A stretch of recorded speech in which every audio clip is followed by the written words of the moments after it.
Enough frivolity, we're gonna get this show on the road. So John can get out of here and celebrate the rest of his birthday. All right, calling this meeting to order. Let's stand for the pledge. I pledge allegiance to the flag of the United States to the republic for which it stands, one nation, indivisible, with liberty and justice for all. I saw his hand moving. I thought you were trying to speed us up. Oh, it's going to be a good night. All right, first item on the agenda is the roll call. Can you have a roll call, please? Present. Present. Trustee Smith. Present. Trustee Valentine. Here. Trustee Stelter. Here. Trustee McInnes. Here. Here. Okay, we can adjourn now. We have a forum. The next item on the agenda is approval of the agenda. Can I get a motion, please? I can move it. We approve this posting. You have a second? Second. All in favor? Aye. Opposed? All right, that motion passes. Next up is the announcement, the winner of the Christmas light competition. Roll. Hey. We know who's that. First place goes to 509 Box Elder. And so they do that Christmas lights coordinated. It's It's 510. 510, sorry. And more was 511. We sat there for 45 minutes, at least my family did. Oh, you did the whole show. Good for We you. did, yeah, well, it was Small Town Christmas, that was what our favorite was, we got a video on it. Showing. The second place was 225 Clark Avenue. This was a fan favorite because pigs were actually flying. That's awesome. And we'll notify everyone and then give gift cards out. And then we'll still do that same, we'll still do the same thing that we've done in years past for credits. Okay, well, round of applause for our winner. You get a chance, the lights on 510 are still flashing, so. Yeah, but they're playing Disney now, so we've got a 48-minute Disney show. They're amazing. It's supposed to be. All right, next announcement is, it is election season. Packets are available at Town Hall if you want to run for town board or be a mayor. So please, if you're interested, come pick up a packet. Next up, a public comment. We're welcoming public comment on any subject that is not on actions or presentations. Do we have anyone who would like to make a public comment? Yes, Nerman, I'm sorry if I get your name wrong. I apologize. Marlene Nierenberger, I live on 1 Eastern Road. Before you start the timer, could I have clarification on a meeting protocol question I have? Yes, ma'am, what is it? Okay, when I read the protocol, I understand that a citizen can talk 3 minutes on one topic. You But can, that they can talk on more than one topic per evening. but it's only 3 minutes total. Okay, I have 2 topics I would like to address tonight. One would perhaps take 2 minutes, the other one might take 4 minutes. You have 3 minutes. Wait, total. you didn't let me finish. Okay, May I take my 6 minutes that would be allowed throughout the night and combine the 2 topics? no, ma'am. You can address both your topics within your 3 minutes. Okay, that leads to confusion. One time Dave told me on the way out that I was always off topic. You cannot discuss everything in 3 minutes. I'm sorry, ma'am, but those are the rules that we have Okay. established as a board. Okay. I know that you're in charge and I'll stick by those rules. I would like to address, how do I do this? So I can only do 2. So if I have 3 minutes on one topic allowed, but I only have 2 minutes to talk, I'm wasting a minute. No, you have 3 minutes. Well, But what am I supposed to do? Just talk emotions like most people do? you can try and fit what you can of your second Okay. topic in Okay. your final. Okay, I know it won't fit in the time. I can address two topics while I'm here, or I go have to sit down and come back. No, you can address 2 topics during your 3 minutes. Okay. Then I have to make them briefer than I want, and it might lead to confusion rather than clarification. Is that really what we want? Your timer has started, ma'am. Okay. Recently, I spoke of the 28 liquor licenses in Paonia zip code, and I told of the dangers. And now I'm totally disturbed that the Kids Pasta Project is allowing or asking for liquor permission. How many ways do we want to destroy our kids?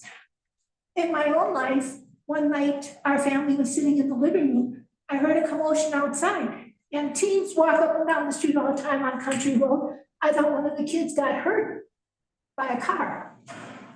When I went out there, the teen was passed out from alcohol. She was maybe somewhere between maybe 13, 14 years old. And then I had a friend who had, as a grown-up, developed an alcohol problem. It started in childhood as an altar boy. He started stealing wine from church. Okay, so that's my time on that. And then I'll go to the topic with Dave. I think our misunderstanding, Dave, is that you were looking at one topic on the agenda. Life isn't like that. Life is a holistic thing that covers many topics at once that intertwine. And may I start playing? It's a 3.5-minute video by Paul Harvey, who can address an issue of many things fitting all together and intertwine and need to be addressed together. I won't get through. It's a 3.5-minute video. May I start it on one of your microphones? We don't have microphones, ma'am. Okay, I don't know if you'll be able to hear it. May I try it? Okay, can I go off the timer while I see if I can bring it in? Pause. Yeah. Thank you.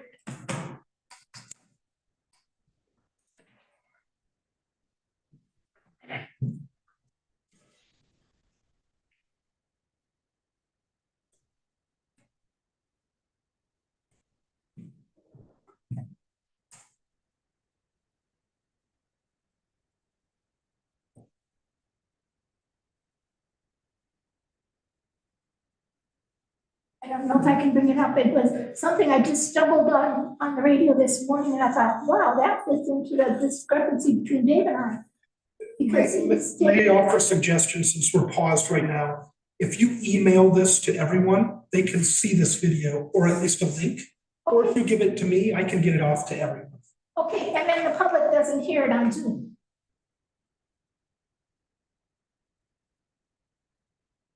Not for this meeting. It wouldn't be for this meeting. So you're saying I can't start this? Did you find it? I'm still looking, I'm sorry. But ma'am, you're taking a lot of time for a meeting where you have a lot of. I understand that.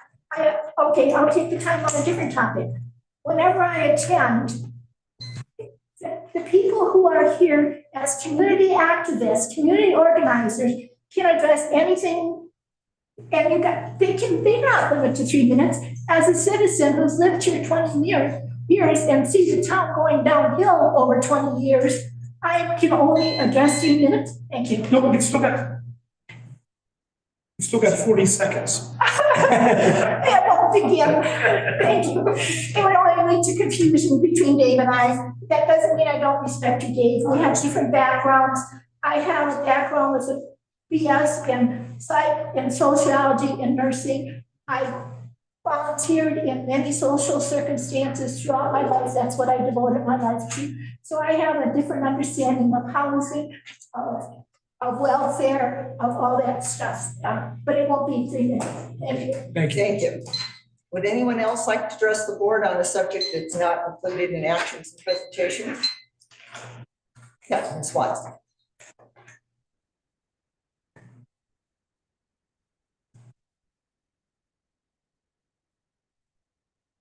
Okay, so in the last meeting, you presented resolution 21-2023. Quote, a resolution amending the fee schedule. A motion to adopt resolution 21-2023 2023 fees, fines, and forfeitures was made. This wasn't the title of the resolution. There's nothing in the text of the resolution that says there's anything to do with fines and forfeitures. And in fact, in the previous fee resolution, 2019-04, you had a whereas that said, whereas the police department and municipal court fines and penalties should be set by their own resolution. And they were not included in the last fee resolution. So my question is that, have we had any legitimate fines since 2019-04? I'm a little disappointed in this work. I think I think the last meeting is awfully long, and you've had a lot of short meetings before that. And perhaps, you know, if things have been spaced a little bit better on the meetings, you would have had more time to really look into this. But I'm troubled by, I don't know, what's the process for setting these fines, because this doesn't seem like it was legitimate. It's not mentioned in your resolution, fines at all. That being said, also it's kind of that that removal of animal excrement is a little bit of a joke, because it kind of sounds like a fee, although it's being called a fine. Because the actual cost of public works employees' time plus 10%, that sounds like a fee to me because they're performing a service. But really, is the public works employee going to go and remove someone's poop? I mean, isn't there like a fine involved in that? I mean, for violating the code. So anyway, I think this fine schedule actually needs some work, because it seems like a random selection of ordinances that were addressed. And it's a little arbitrary. And there are also some conflicts with the current ordinances where the fine, at least in one situation, the fine is higher. That being said, I want to know where the disbursements are. They're not being published in the legal notices in the paper anymore. I wasn't sure if that was an optional thing or if it was a requirement for towns to publish disbursements. They haven't been there for about a year. And I'm disappointed not to see committee reports anymore. And specifically the tree board, there's no reporting what the tree board is up to. So it would really be nice to bring back some committee reports and agendas, and also letters from the public in the packet. We're not seeing, there's a real lack of transparency that's developing. Thank you, Ms. Wong. Okay, yes, Ms. Patterson. Real brief. This is not for me, it's for somebody that I was discussing with, and that's for Reedy's garage. This is for Reedy's. Mr. Reedy's told me repeatedly that he has a curb in front of his business, and it's on the street, so it's the town property that he's been trying to get repaired. Nothing's happened, and it's been over a year. It's a new year now. Let's try and get it done. He said he offered to pay for materials. He offered to get somebody to do it, but you can't let him do it because it is town property. This is the thing. So he's kind of frustrated. You know, he wants it, and it's unsightly. It's all crumbled, and you know, part of it is in the street. You know, at the gutter, and you know, it's been like that for a while. So could we just get it done for Reedy? I mean, it's a long-term business. Was anybody else? Oh, I think it would already have been done, honestly. Yeah, you're frowning, but hey, listen, we know there's preferential treatment, and this is just one more example of it. So if we could get that done, it would be great. Thank you. Is that, yeah. Thank you. I'm sorry, you've already spoken, Ms. Nerdberger. All right, anyone else? North Fork. Pardon? For Councilor Henry's. Oh, yes. North Fork, something, Creative Coalition. Hi, I'm actually speaking on behalf of myself, not the coalition that's just Okay. started. So then please state your name. Amy DeLuca, German Creek. It's been a minute since I've been here, and I was just thinking about relative to the water increases. I was wondering if the town had considered the round the bill up policy that could go into a kitty to help support folks who are on fixed income and kind of create a little slush fund for people who are struggling with the water increase. So that's all I wanted to say. Thank you, Ms. Luca. All right, anyone else? All right, seeing no one else, then we're gonna move on to the consent agenda. Can I next get a motion to accept this consent agenda? So moved. Second? Second. All in favor? Aye. Opposed? Nay. All right, that motion passes. Next, we have staff reports. Okay, go ahead. Give me 1 second while I pull up my report. I know we have a lot of presentations tonight, and so I am going to try to make this as painless as possible. Okay, this is the end of year report and the beginning of fiscal year 24 report. See one thing I need to fix, and those are the two bubbles at the bottom. I borrowed from the previous report.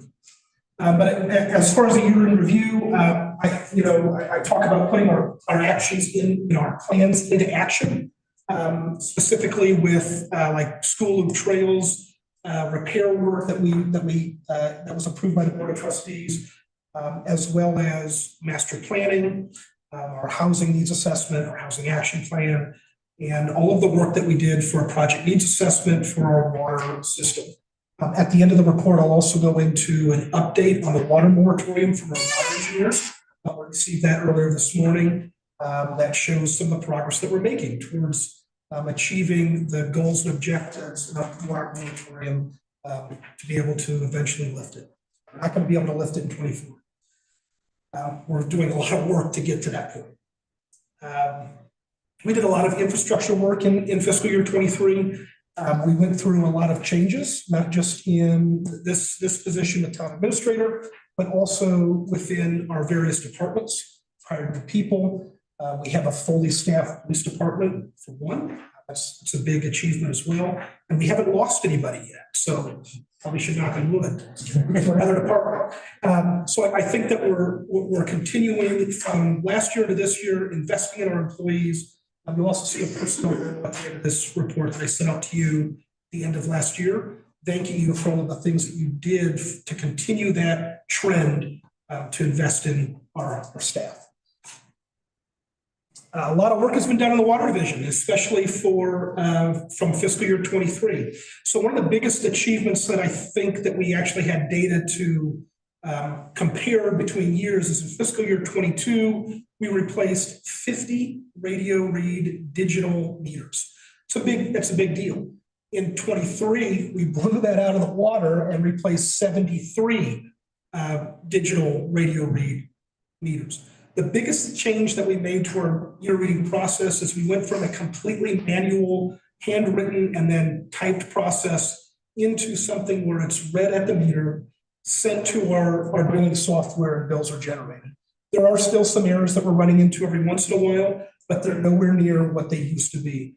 Gone are the days of estimated reads. We do have some that we still have to estimate if the snow gets too high or we can't access that meter pit. But we're building confidence in our water system, and I think that's something that has needed to happen since what happened in 2019. So this is a step in the right direction, and with our public works staff, they've really hit it. So we're continuing to build that confidence.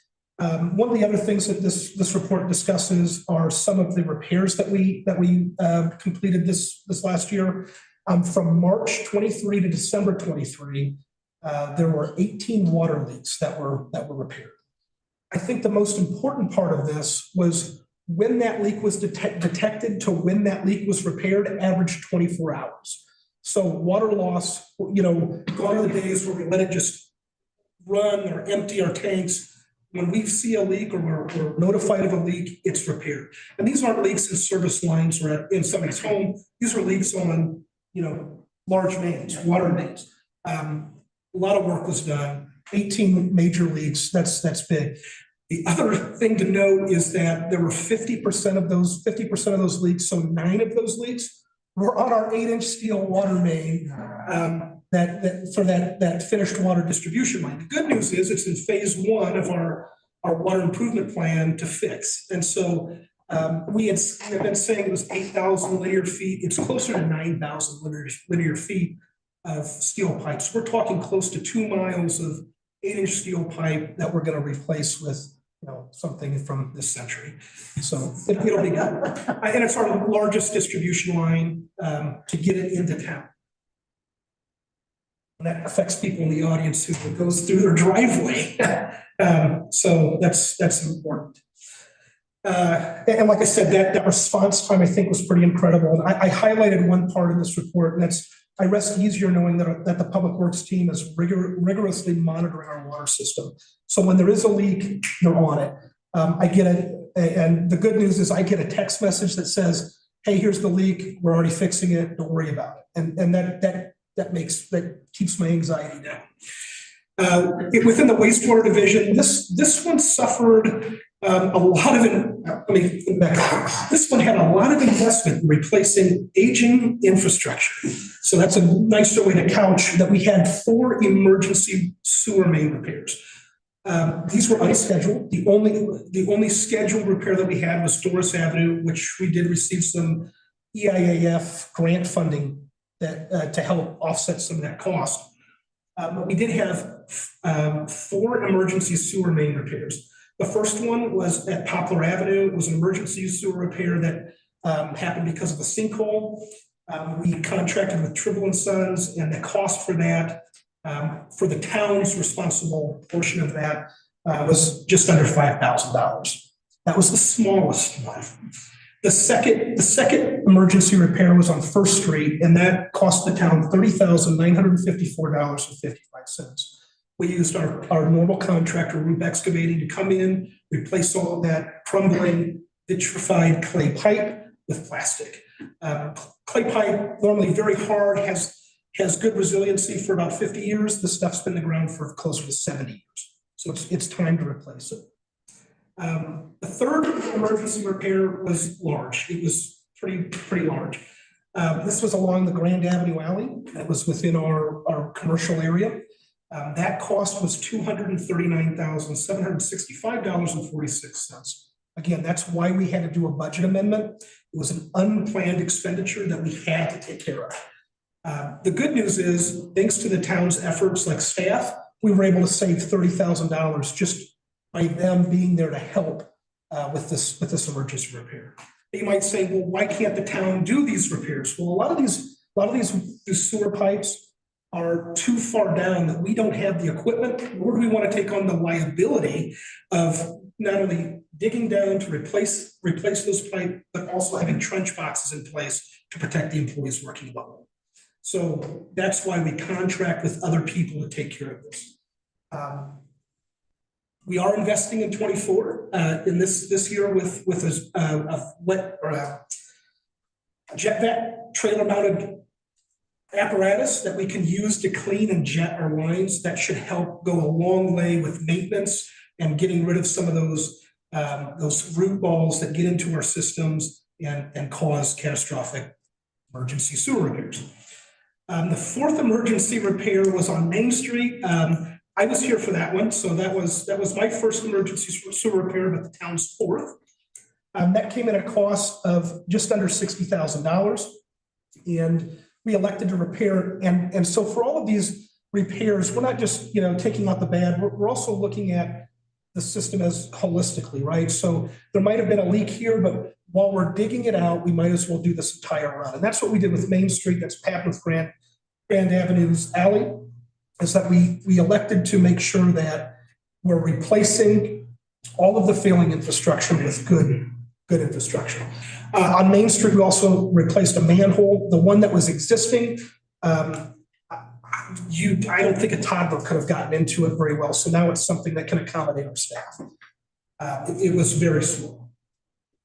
Finally, the only planned repair that we had was Doris Avenue. And after the 2 change orders that we had for unknowns, right? We had some things that came out.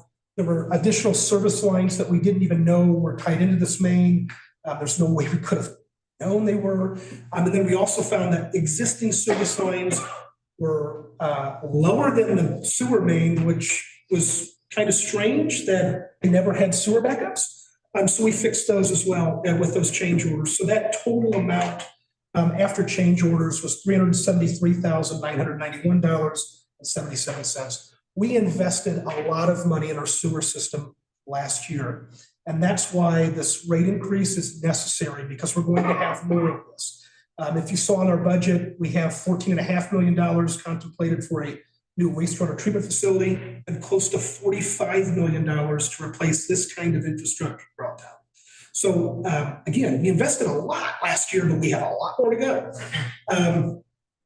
That being said, I will say that every contractor that we've worked with on this wastewater side of things, they are phenomenal. I hope they bid on future projects. The local ones, the ones out of Junction, the ones from Hotchkiss, all of these contractors did really good work for us. So we're lucky to have qualified contractors that bid on our projects.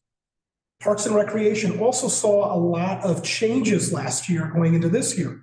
One of the biggest things was we finally upgraded the skate park that had been planned and talked about and had kids in this room begging for improvements. And we finally did that thanks to the North Fork Pool Park and Recreation District. They took that project, moved forward with it, and got it done. It's really incredible. I've been out there a few times to see who uses it. We have staff that use it, but there's adults all the way down to little kids. You can see razor scooters, rollerblades, skateboards, bicycles. Everybody's using it. So we turned what looked like removable fixtures into concrete and steel. It's wonderful. It's neat to see all of it being used as well as it is. So I think that's a great addition to our town park. Did a lot of unplanned improvements to Apple Valley Park, and I think y'all should know about it. But it was so that we could do this pickleball tournament. We did close to $6,044.92 installing electric, so we could have vendors and electricity for vendors, and then also for lights, so that we could light this tournament. It's done now, and it's turned Apple Valley Park into something that could actually be used for future events. There's more improvements planned out at Apple Valley Park, including railings and possibly a new entrance for Jungle Mountain. And so those are things that the Parks Committee is working on, along with residents and town staff. We'll also be seeing investment in our parks for safe parks for Paonia with Ben Graves is which group is he with? The Nature Connection. So they received this grant, and it looks like we're going to be able to look at making sure that we have safe entrances and pathways to get to our park system.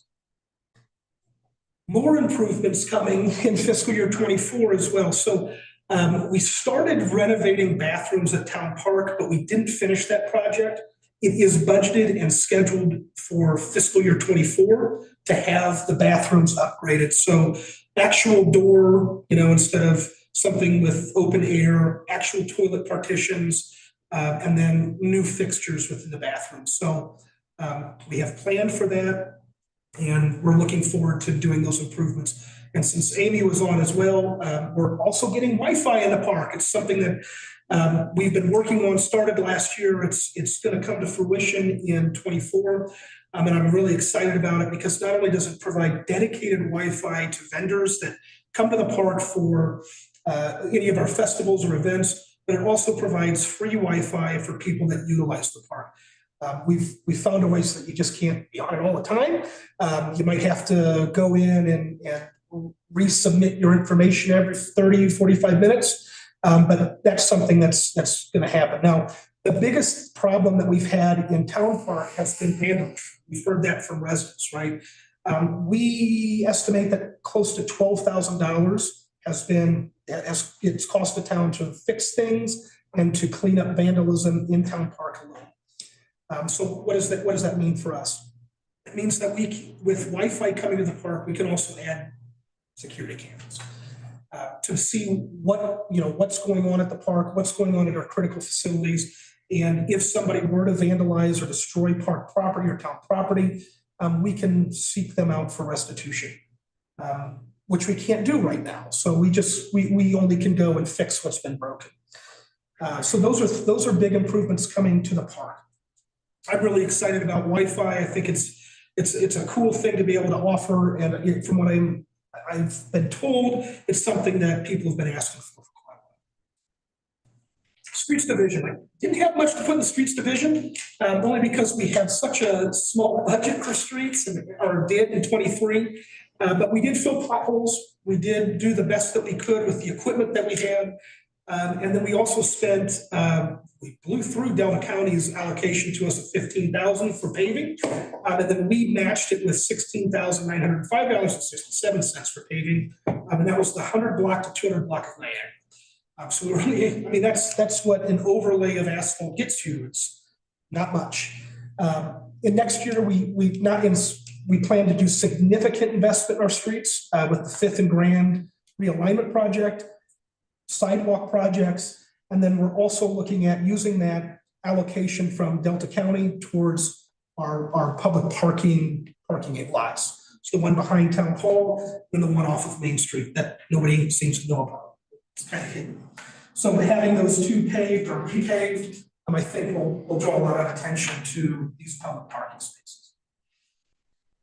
The big thing that we're getting for the streets department is a small asphalt roller. So you're not going to see us out there with a jumping jack or vinyl compactor trying to, compact asphalt into potholes anymore.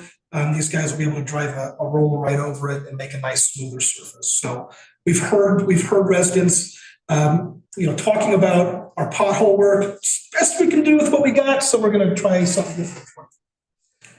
The thing that everybody's been wondering about is the comprehensive master plan. I met with our consulting firm on Friday, on January 5th.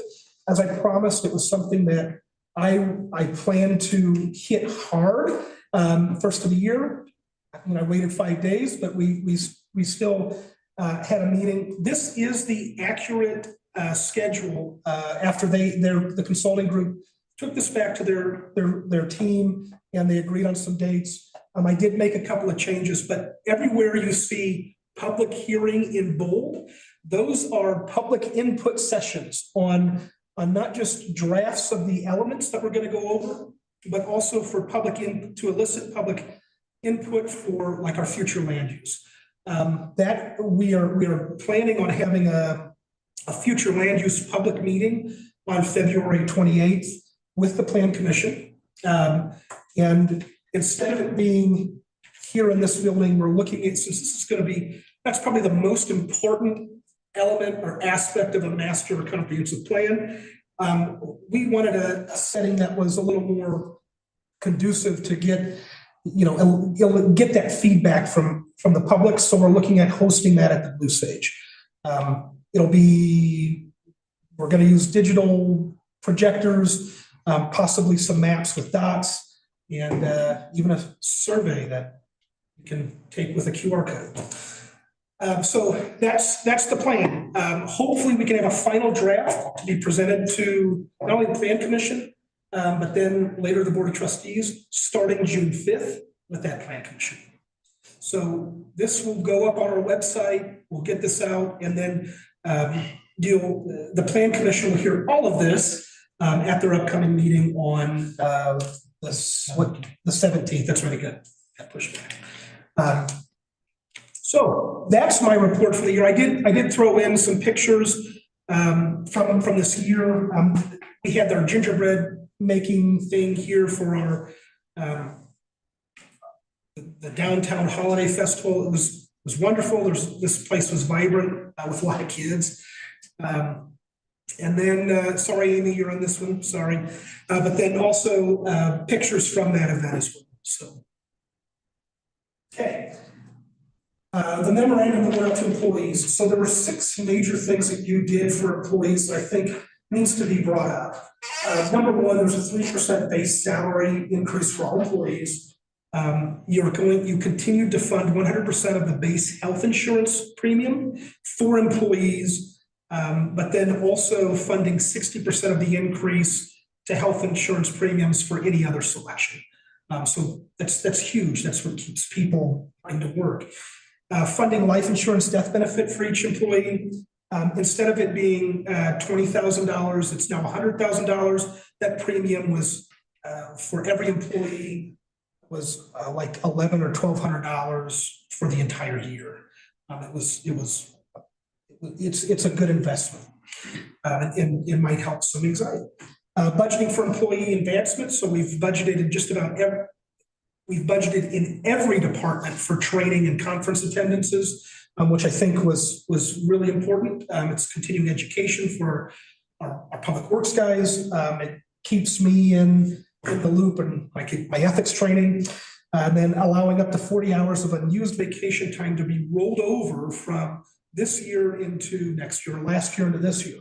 That's a big deal for our employees, especially because we're not doing an allocation right up front, right? So the past few years, vacation allocations have, if somebody were to get 120 hours for the year, they got it January 1st, which isn't a good practice. And so we did it on an allocation basis. So if somebody had 20 hours last year that they didn't use, they were able to roll that over. So they still had PTO. Crazy that it's the only person that has that is contracted employees, where it starts January 1st. So that was thank you, and this went out to every employee. This is RESPEC's external memo on the TAP moratorium, and so they've given us lots of data on where we're at going into 23 and 24 for getting to that point of releasing a water moratorium. We're not there. We got a lot of work to do, but this will be available for everyone to read online, as well as it will be available online, and that's on our website. But there's a lot of data in here to go through, but we're not there yet. The big thing that we were working on is working on that water loss that we've had, and unfortunately, it's in that 8-inch steel pipe. That's where a lot of our water loss is happening, and once we get that buttoned up, we expect it to really go down. On the water moratorium too, if you guys have questions for, I can text James. You can try to jump on if there's anything urgent that you need answered on that. Can you speak louder, please? Yeah, sorry, I was just telling him that I can text the engineer if there's any questions from the board for him. He's just not available initially to jump in this meeting, so if there's any questions that come up, I'll text him and I'll try to jump on it.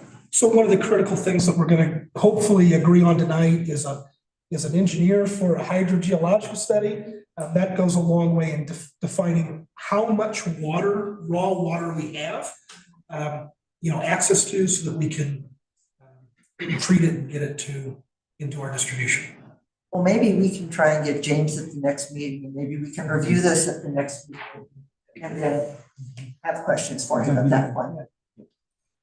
Okay, any other questions for the town administrator? Yeah. I just have one. Is this going to be under the drop down under the administrators tab on the website where Correct. you do your monthly updates? That is correct. Thank you. All right. Anything else? No. Yeah. I'm just wondering if you've designated someone to be a staff representative for the Safe Routes to Parks. We did today. And who is that? It is Corey. There's a orientation meeting on the 17th. Yeah. Yeah, okay, good. Anything else? All right, seeing none, let's move on to Chief Lavenger. Okay, so for tonight's report, kind of just be a 2023 year in review, but I want to point out a lot of times when you look at a year in review, particularly when it's numbers based, I just want to make sure everybody understands, trying to look at it necessarily as a reflection of what officers did in the past or what previous administrations did, because everything changes over time. There could be staffing changes, numerous things. COVID, for example, would reduce the amount of proactive stuff you do because we're trying to minimize our face-to-face contact with people. So it's not so much to compare as it is just to get a picture of what we did last year. Not really in comparison to everything else, although there are some of those numbers in here, just keep that. We had a question a while back about muni court. So in 2021 municipal court, we held it 4 months. She presided over 8 cases. 2022, 3 months, 7 cases, and last year we held court 8 times and she presided over 24 cases. So we're increasing our use of municipal court. Part of that is through better use of the town ordinances, understanding those and trying to make some of those changes and clear some of that stuff up. Just so it's clearer for officers as well as to what is available to them and then what we can do with those, opposed to writing everything in account. The department last year was involved in 590 calls for service. These ranged all over the place, 911s, death investigations, agency assists, mental health holds, up to just welfare checks, traffic stops, and even wildlife calls where we had injured wildlife that officers are responsible for dealing with. Mental health was a big one for us last year, and between 2008 and 2022, the department recorded 10 mental health holds. And last year alone, we recorded 7 mental health holds, nearly doubling what we've done in the previous 14 years. And I just want to point out the credit for that is really due to our mobile crisis personnel call outs, this co-responder program that we're now utilizing a little bit, and the officers themselves providing that training on de-escalation and recognizing when people are in mental crisis as opposed to, we have a problem, I just want to solve it as fast as I can and get on to the next thing. Now we're trying to recognize when those people need help of a different sort. So that's kind of what contributed to this, but credit where credit's due on that. And the last thing I'll point out is that we also spent a considerable amount of time last year working on open cases that went back clear to 2008. In the last 18 months, we've closed approximately 435 open cases. They've ranged from some things that were really simple, like noise complaints, in like 2010 that probably have not continued.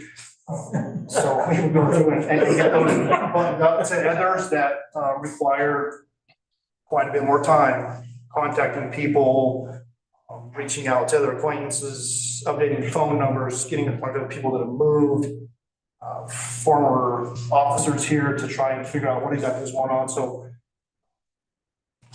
some of those did require quite a bit of legwork, but we have more of those to do, but I'm happy that we're where we're at with that. I'm very happy with it. Next question, Chief Lemon. Yeah, I have a question for you about mental health holds and exactly does that mean? And can you explain what the mobile crisis personnel is in the co-responder program? Yeah, so a mental health hold would be where they're going to be evaluated by a mental health professional. They want to evaluate whether they're a threat or a danger to themselves or others. And typically that's done in multiple ways. It can be done at the time they're going to make a call as to, do we need to transport this person to the hospital so we can further evaluate them? Or I've talked with them, perhaps there was a misunderstanding or we're not exactly sure what was said, but now we feel comfortable, we're okay, we're above board here, and we feel comfortable leaving them where they're at with some supervision or with some follow-up the next day. An officer may go back first thing in the morning, knock on the door. Hey, how are we doing? Are we up? Are we out of bed? Is everything going okay? How are we feeling today? So that's kind of what the difference between just a mental health hold versus we're just going to check on them, a welfare check, make sure they're doing okay. That co-responder program and mobile crisis are somewhat similar in that that's available to us. So if some officer recognizes somebody is experiencing a mental health crisis, we can call over the radio dispatch and have a co-responder, a mental health professional, reach out to us via phone. And that can look like a lot of different things. It can be us taking our phone and handing it to our subject, where they can just start talking right away. A lot of times, especially our mobile crisis units, they're coming up here. They're talking to them face to face. We're staying on scene till they get there. And then we work with them. Are you good? Do you want us to stay? maybe we're making them uncomfortable. Maybe they're not happy with us being there and they would prefer that we leave. Absolutely. If the co-responder or the mental health professional would like us to do that, then we'll do that. But I think it's really a collaboration between everybody and the officers recognizing that, and mental health kind of becoming more important, moving to the forefront of what we're doing, and recognizing that a lot of things are stemming from mental health issues that we just need to recognize. Thank you. Trustee Creed? That was my question. Okay, all right. Anyone else? All right, thank you very much. All right, let's move on then to the Cedar Hill project update and consideration of extension. Mr. Jennings. Hi, good evening. My name is Matt Jennings. I'm the grant administrator at Delta County. Last year, about this time, Chris Stewart, who's our emergency services manager, came and did a presentation to your board, talking about this grant that we got for fire fuels mitigation projects in Delta County. One of the sites that was designated was Cedar Hill. We had 8 crew weeks this year with the Western Colorado Conservation Corps. And so they were up 4 weeks in June and then 2 weeks in October. And they completed about 5 acres worth of work, which wasn't all that we were planning on getting done. We were planning on getting about 20 acres finished up there. So Department of Natural Resources, Colorado Department of Natural Resources, called us in December and they asked if we would like an extension of the project. They have funding that's going directly from the state to Colorado Youth Corps Association. And they handle all the contracting and things like that. So I just wanted to give you a brief update about that and see if you all had any questions about the project. If you had any feedback. Questions from the board? Yes. This might be outside of the scope of your work, but there's also fire mitigation that's needed around the perimeter of the town near where private residences are. And there's some pretty serious fire mitigation needed in places like Hawkshaven or in the Pinyon Juniper Zone. Is there any county initiatives or things that can help with that, like the perimeter of town? Sure, I can't speak too much directly about this. I know that Chris Stewart has been working with the regional wildfire council in Montrose. And they just got a grant for Delta County as well. So they'll be identifying more projects if there's funding available. And then a second thing is we're considering a letter tonight about those forever chemicals, the PFA has those chemicals that are being used in wildfire mitigation. And I think that's an issue for our citizens too. If there's a wildfire near town, using those kind of chemicals near people's property would be an issue. So I just wanted to get that out there. Sorry, I can't speak directly to that, but you know, the idea with this project is that if there is a lightning strike near town or if there is a fire, it creates a break, and you can see that in the pictures on the right-hand side. That's really good work up there. So thank you. Yeah. Do you think they'll finish the remaining 15 acres? I'm not, so I don't know if you're familiar with Colorado Youth Corps Association, and it might be a question for Corey as well. It does depend on who is out there. I'm hoping that they come close.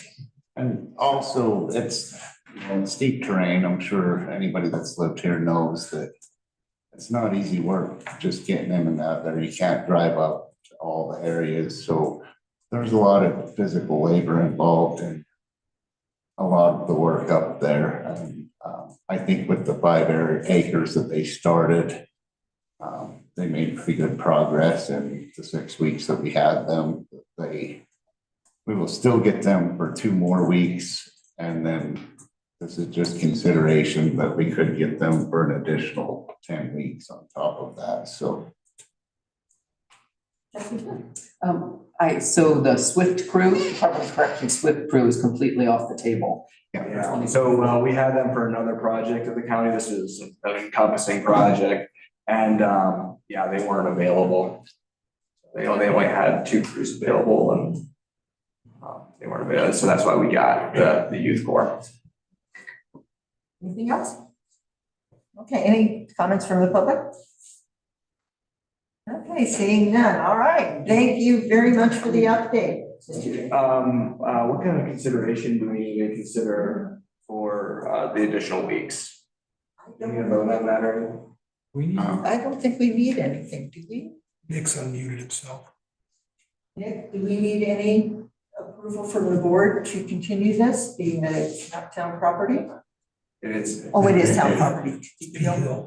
Yeah, I think it would be helpful to have town board approval since you are the ultimate decision makers when it comes to anything that occurs on property unless that's been done with administrative. All right, thank you. All right, would someone like to make a motion to approve the extension of the Cedar Hill project? sure, I'll make a motion that we extend the Cedar Hill project. You have a second? Second? All in favor? Aye. Opposed? All right, that motion passes. Thank you very much. Thank you all. Thank you. All right, next up, we have consideration of request to change the legal paper of record designation to the High Country Spotlight and Shopper. Good evening. Thank you. And before I start on this, thank you for choosing our light display as the winner. Thank you. That doesn't mean we're gonna vote that way. It's a labor of love that my son hates me for. So as I sent down the proposal, the High Country Spotlight and Shopper, in October of 2022, we changed our model to a weekly hybrid. And we did that for a variety of reasons, but in the process of that, we wanted to also be able to run legal notices and that sort of a thing. So in April, we began a very aggressive, arduous process of turning our distribution method into an all requested method, or as close to all that we could get. I think we're hitting about 98%. Anyway, we obtained that permit from the USPS. So we got it granted to us in December. They backdated it to October of this year. So we are officially a legal paper of record. And with that being said, I would love it if the board would consider us as your designated legal paper of record. And you say, well, why should we choose you? The first thing I would like to say is our circulation is 2.4 times more than any other paper in Delta County. And there's also a chart in your packet that shows specific numbers to that effect. We've always been a hub for community information, and we pride ourselves in striving to continue to do that both in print and online. And most importantly, I think, we strive to put facts before clicks. And we try to avoid sensationalistic reporting. That's a standard that my staff and I have set, and we strive very hard to stick with that. And that's our promise to you, is to be factual and not sensationalistic. We believe every one of our community members has the potential to contribute something positive to their community or their neighborhood. And while tragic incidences do happen and they need to be reported on, I think they need to be reported on with some judgment and discernment and some care with those involved in that reporting. But we like to focus on the positive aspects of those contributing to our communities. So that's why I think we're a good choice. I hope that it's something you consider, and thank you for your time. Does anybody have any questions for me? All right, I think what we're gonna do is we're gonna take comments from the public and then we'll take questions from the board. So any comments from the public? Yes, Ms. Watson?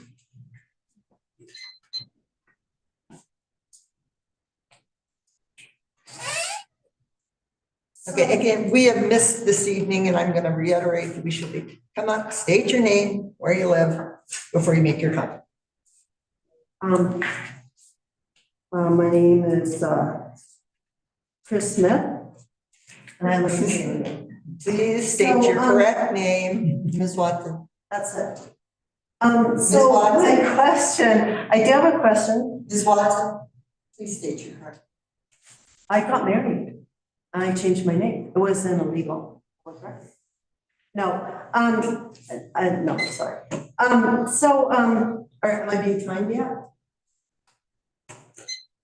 Okay.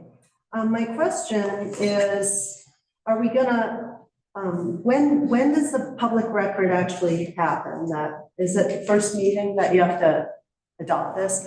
And then are you gonna let the DCI down slowly and the public that's subscribed to the DCI down slowly by perhaps keeping the posting in maybe 2 papers for 1 year before you decide to go solely with 1 paper after this? So there's a little bit of a transition and people can get used to it. That was my only concern, but otherwise I really appreciate the free papers. I think it's great that you can look at the Spotlight without having to go through the library or buy one or steal one. So thanks a lot. Thank you. All right, questions for Ms. Walker from the board? Yes. How does your pricing compare to the DCI's pricing per line? I don't know that because I know what the state caps us at, and the pricing that is included in my proposal is the maximum, which of course, the last time that was updated was in 1994. So if you're placing, which the town of Paonia does, publicly supported legal notices, the state tells us the maximum amount, which at our point size and column width is going to come out to 36 cents a line. So, you know, our commercial rate for commercial classifieds right now is 30 cents per word. So if you calculate there's anywhere from 5 to 7 words per line, that's significantly less than the open private rate. So I don't know how that compares to the DCI, so. Yes. Well, my other one is, so I looked in the latest issue of the High Country Shopper and you have not started publication for public notices yet? Or did I miss We have a it? category there, we just haven't had any placed yet. This is a question for you, Town Administrator Wood. Can you tell me when do we use public notices?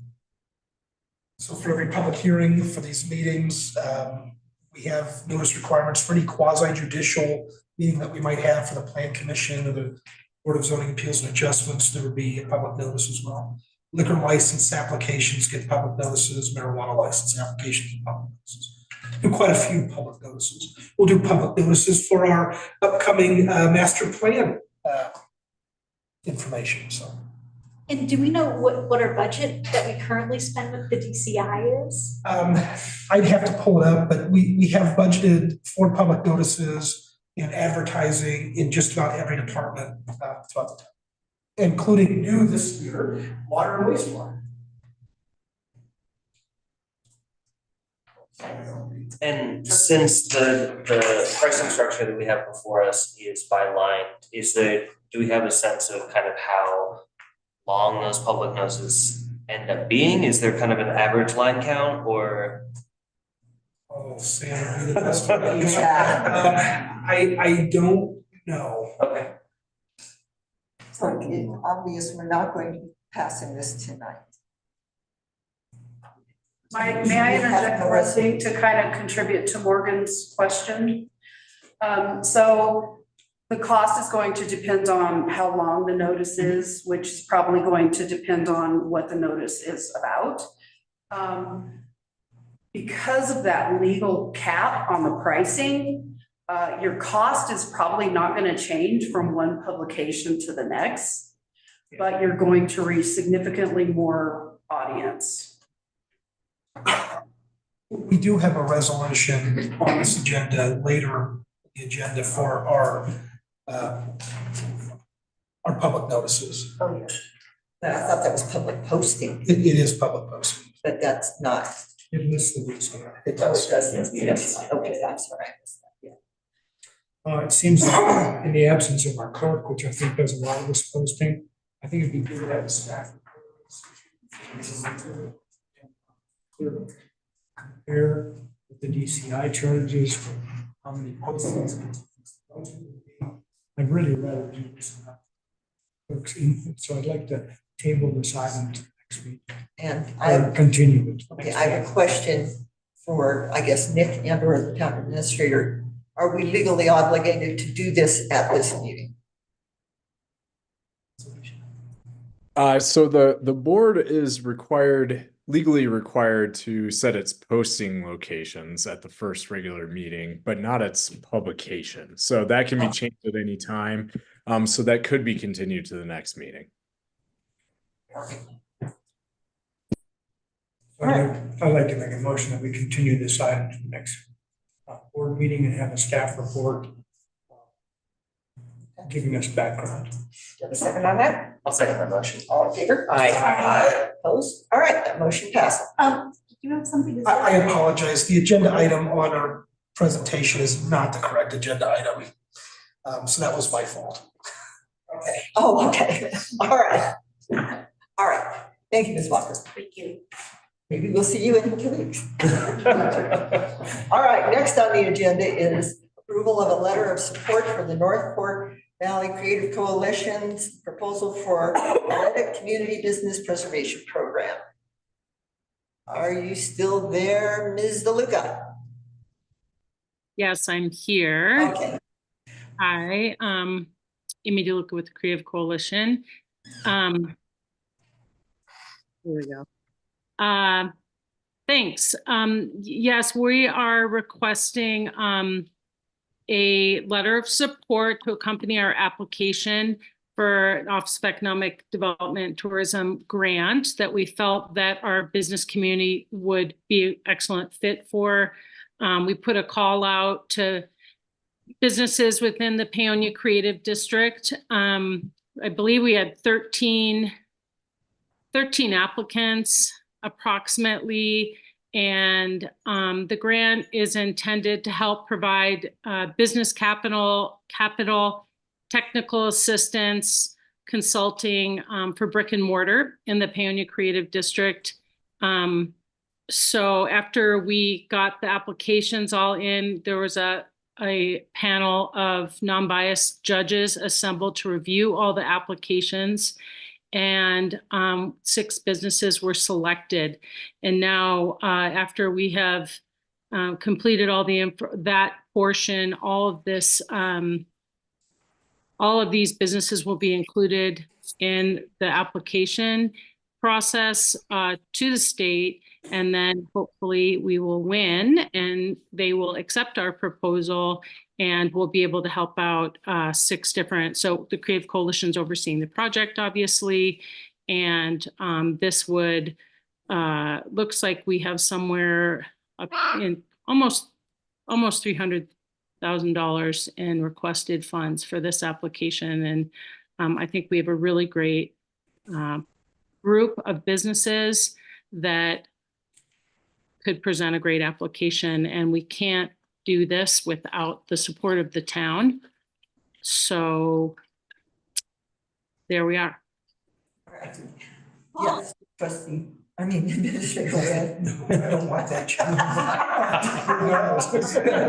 So I served on the committee to select businesses, and I took a different approach than the other panelists that were also scoring these different businesses that had applied.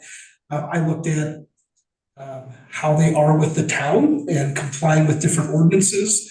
And then my biggest thing were, what does this do to fill empty brick and mortar in our business area? And so I think the 6 that were chosen, if, to move forward with this, if we get the grant funding, are excellent choices. And all of us took the approach of what would Paonia be like without them here? We had applications for I had no idea somebody was making organic crayons in town. I mean, it's pretty interesting to see the different businesses and industries that are in Paonia. Thank you. All right, input from the public? Yeah, Ms. Patterson.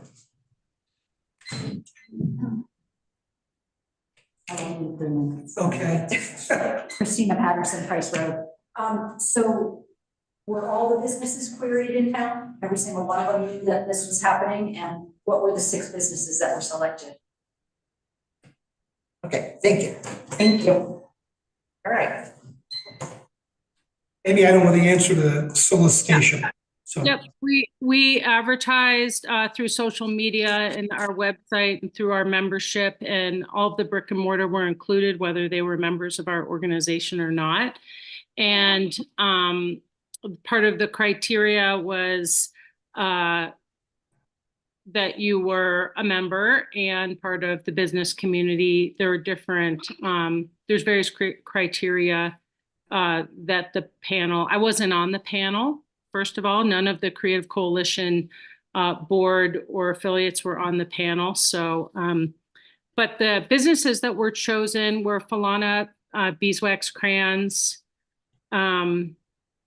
Coquelicot Pastries, the Pub and Chrysalis. There was Nido Restaurant. I'm gonna look, I'm sorry, let me look really quick. I'm forgetting somebody. My gosh. Stefan, do you remember who I'm forgetting? Sorry, can you give me 2 seconds? I look at my computer and it's. Yeah, sorry, I'm gonna look really quick. I know I'm forgetting somebody. Oh, Blue Sage. Oh, thank you, my God. Paradise Theater. Yeah.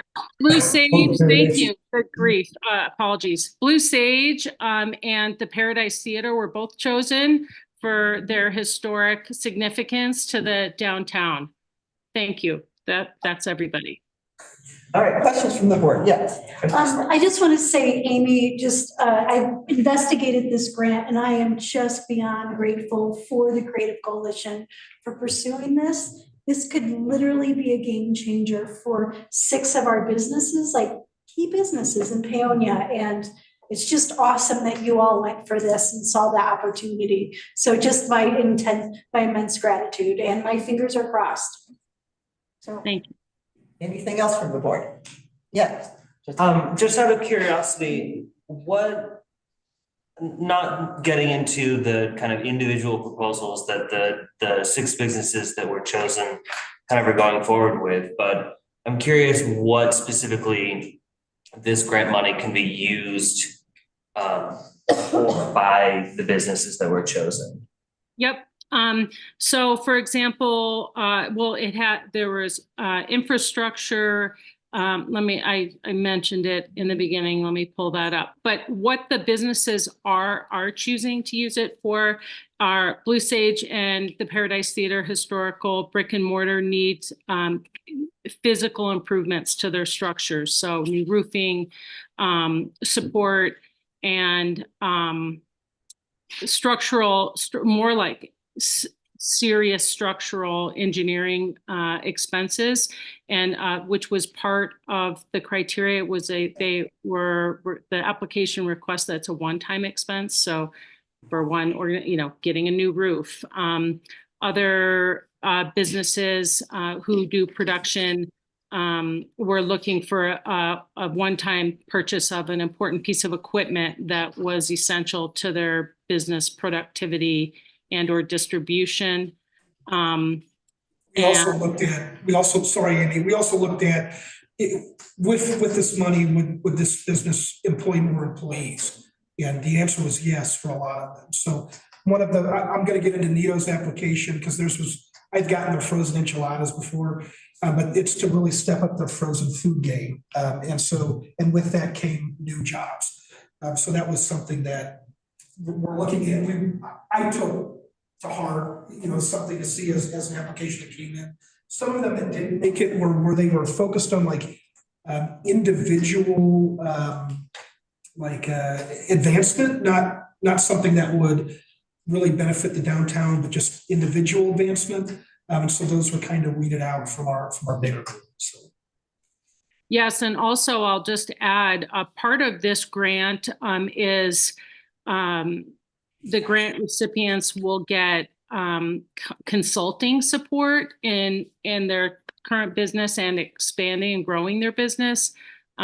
So there's kind of this sort of wraparound service that they're going to get support from the Small Business Development Center. And that I believe is like a long-term support via online classes or lectures and such. So it's not just a flash in the pan. It's about the whole grant is intended to really sustain businesses and keep them vibrant. And as Stefan mentioned, the employees was a really great part of this application too. Thank you. Anything else from the board?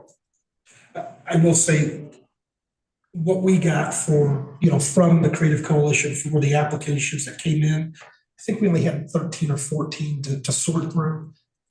We didn't have any sort of say in who made the criteria or not as the reviewing committee. We just got what we had and went through and scored it, so. Yeah. They were really specific about what they were looking for. They did have. Like, oh, you got ODOT, Yeah.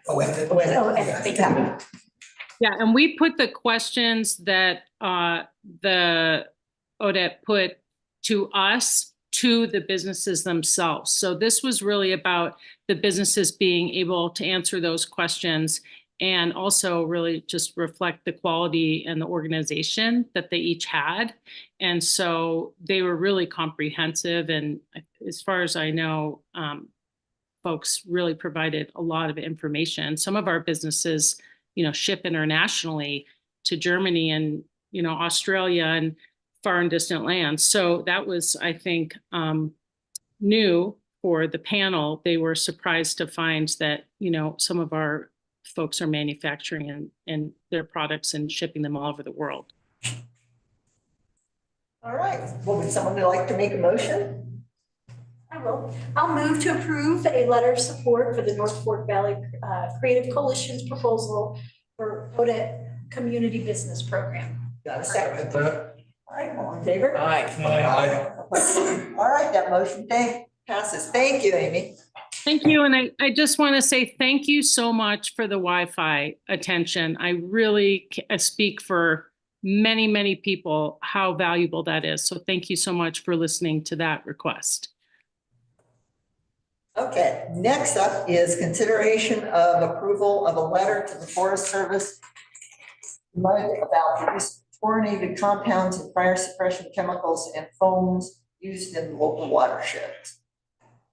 So we did get a letter from the Pick and Mason Pipeline Company, CC'd on their letter to the GMUG, the Grand Mesa Compadre Forest, about their concerns about the fluorinated compounds. And so they asked us to please write a letter in support of theirs. And so I drafted a letter in support of theirs.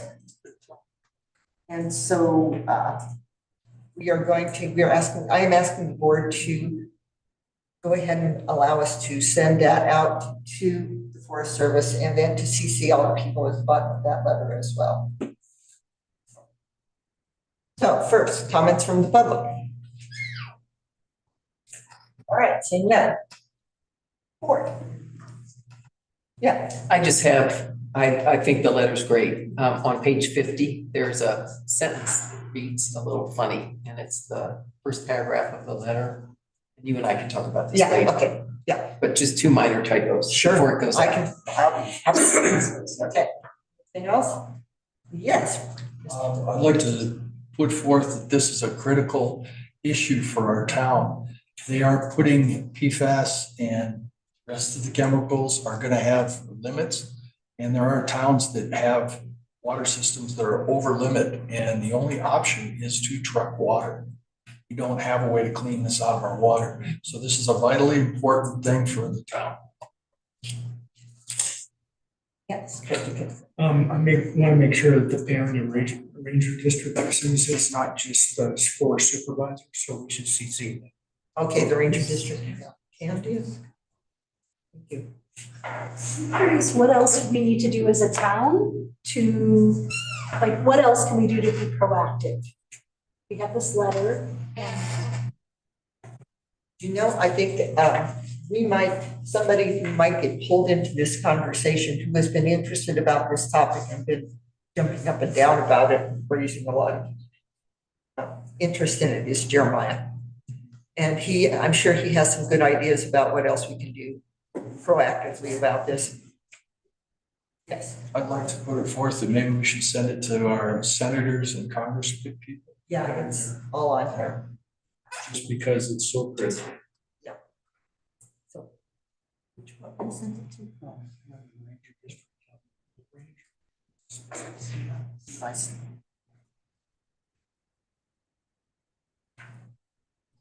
Maybe it's addressed to both. Okay. Good job. Well, we can definitely, work with Jeremiah and get his ideas and see what we can do, some action steps. Yes. Are you going to approve the letter? Yes. Oh, yes, I mean, that's the next step. No. We gotta need do to approve something. the letter. Yeah, but we have the changes.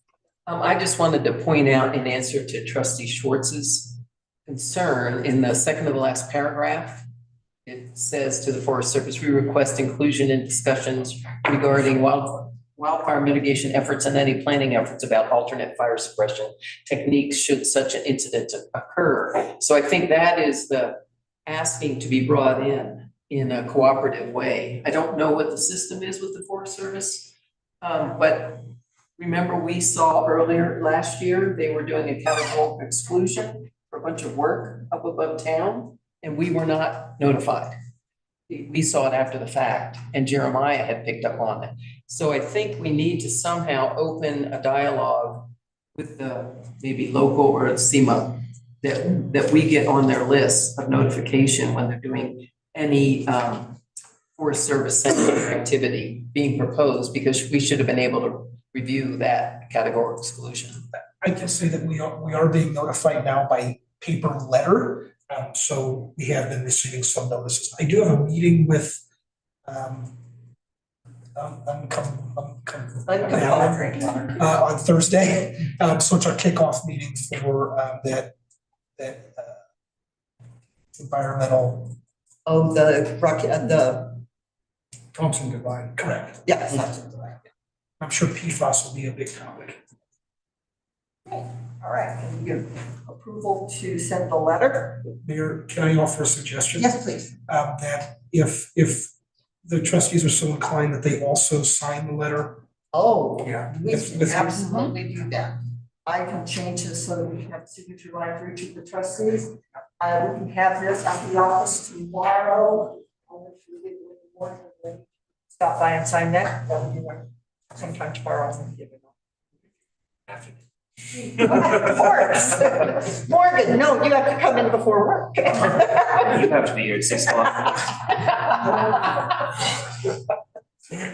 Yes, I can make that change. And I'm just gonna tell you that it's gonna be, if we don't see any action the next month, I think we have to keep bringing this up because we know fire season is gonna be here before we know it, and Yes. Okay. All right. and thank you, Mary, for letting us. My pleasure. All right, motion. It's Paige's turn. Okay, I move to approve a letter to the Forest Service CMUG about the use of perfluorinated compounds in fire suppression chemicals and foam used in local watersheds. We have a second. Second. All in favor? Aye. Opposed? All right, that motion passes. All right, next up is the board appointment to open seats on the tree board. There are 3 seats available as of January 4th, and we have 4 applications. So what I would like to do is to invite each of the applicants to come up and introduce themselves and say a few words as to why you'd like to be on the tree board. So I'm going to start out with Paula Martin, since she's right there. Hello, I'm Paula Martin. I 41-102 Omega up on the hill. I been on the tree board for 6 years since its inception. I have worked closely with the town. That's one thing I didn't include in my applications that I cited. The point to get to know folks and to understand what the needs are. Listening to folks on the different committees, concerns that they have about where trees are, where they're located, where they're planted, what types of trees, whether trees have to come out or not. sidewalk issues. And then at the same time promoting Arbor Day and Tree City USA. So I can say at this point that once again, I just heard the other day that we're going to Tree City USA, the 6th year in a row since we became tree board, once again, an active tree board. Do I want to add anything else? I have a history. I had my own tree farm on East Orchard Mesa, 15 years, planted. I understand how trees grow and why they die on the western slope. That's about it. All right, Thank you for your consideration. Mr. Gillett. Mark Newland, 40604 John Drive. Can I just say ditto? So hopefully you read all our applications, so I just didn't want to get up here and just regurgitate my application. So I will say one thing that was on my application, that we have revised the right-of-way tree list. And in doing so, I recognize our municipal code is very outdated. So one of the reasons I would like to remain on the board, besides everything else that relevant qualifications I like serving my community, is that code needs to be looked at, and we don't know how to do it as a board. And hopefully that can happen if I can. Any questions for me? My question is, when I read that, so you have a new list for our right-of-way trees. Now, has that been uploaded onto your section on the website? How are you planning to? We haven't approved it as a board. We've been talking about it for a long time. I've been working on it for a long time with other board members. We just have not approved it as a board. So the gentleman sitting next to you might know. I haven't looked at our website in a while, but it will be updated there as well. But I think it needs to be part of the municipal code as it is today. It's just a very incomplete and incorrect. I have a question for you guys. What may I ask? What do you look for in a board member or even a tree board member? Those are two distinct questions. They are. Let me just say a tree board member. What do you all look for? And you don't have to answer this. Maybe after I finish with my second question. Why is this, I've been on other tree boards, why is this a public forum? Why is this a public forum and not behind, closed doors with you interviewing each individual? Is there an answer to that? Transparency. Transparency. I was going to say this is delegating some sort of responsibility to a board. And so it's an appointment by the board of trustees. That would be why it's in a public. And I would add, as codified. That's what's in the code. Okay. So that the trustees will appoint, so therefore, that makes it. No, I understand that, but public why policy. public? Right, and that makes it public. Okay. Yeah. All right, thank you, Mr. Mueller. You're welcome. All right, Ms. Patterson. Christina Patterson, Price Road. So I've been to the last 5 tree board meetings and they're doing a great job. And what I'm noticing is that in the last few years, there hasn't been like a lot of public interaction, and I'd like to work on that. I'd like to maybe set a calendar. These are just my ideas, not in any order. Oh, and by the way, I love trees. They're not in any order, but I'd like to set up a calendar maybe of everything, like different things every month that we establish on the tree board. So, and have public participation. I've been working with Greg out there in the field, already walking sidewalks, Main and that best way to get to the park and the 5th Street, and working in conjunction with Cami Long's study of those 4 different tree categorizations of like poor to great, and how it relates to the sidewalks. So taking copious notes and making determinations to see if, the tree has to come down, if it's it's in a poor category, or if we can, reevaluate and just do spot checks on the sidewalk and raise the sidewalk and maybe shave some roots down. So it's going to be a lot of work because, as you know, we have that sunset clause and there's a lot to be done with sidewalks in this next year, 2024. So also sort of learning that program of the layers on that GIS study with Jeremiah. I'd love to see more field trips around, once again, to connect the citizens to what's happening out there in Delta County. I'd love to see us get this canopy up to 40% so that we can lower this to 10 degrees, the climate. And I'd also like to just start planting more trees. I think if we we could really plant 10 trees a year reasonably.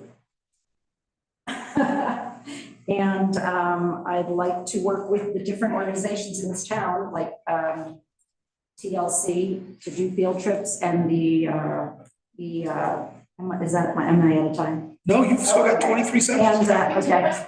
And I'd like, we also talked about the entrance to the town park and revamping that with trees or, the peony beds, and also working with the Historic Society to plant like a holiday Christmas tree up there at the museum property. And that's it. Okay, thank you so much. All right. First, we're going to take public input. We have any input from the public? Here. Oh, I'm sorry. Is Ms. Fogg available online? It does not look like it. Okay, all right, now we'll take public input. Yeah. Trace Patterson, Rio Grande. I'm not bashing anybody, but for the years that people have been on the tree board and the situation of the trees in town is deplorable at this point. It's really sad. The condition of the sidewalks are really sad due to trees, the conditions of the sewer system and things like that. It's our problem with trees. And there hasn't been a lot of improvement in the tree situation. It has degraded. For anybody that has been here over the last 10 years, seen the differences in the parks and the greenery and the shade on the streets and the coolness and it's pretty obvious. So get some new people on the tree board. Thank you, Ms. Patterson. Anyone else? All right, seeing none, then we have, how would the board like to do this? Would you like to write down the names of your top 3 candidates on a piece of paper and just pass them over to the? Yeah, okay. Does everybody have paper? Using trees.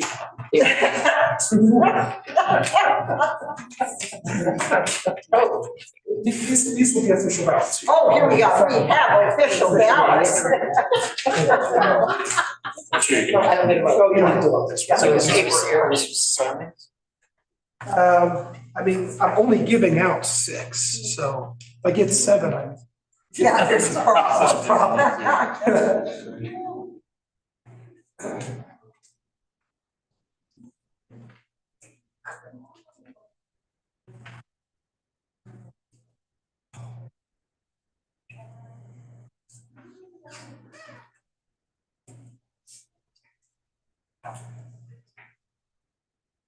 Do they need to be in any particular order?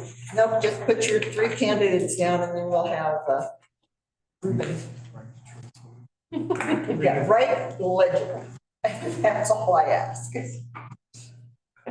Okay. Ruben can compile one more. Well, actually, Stephanie.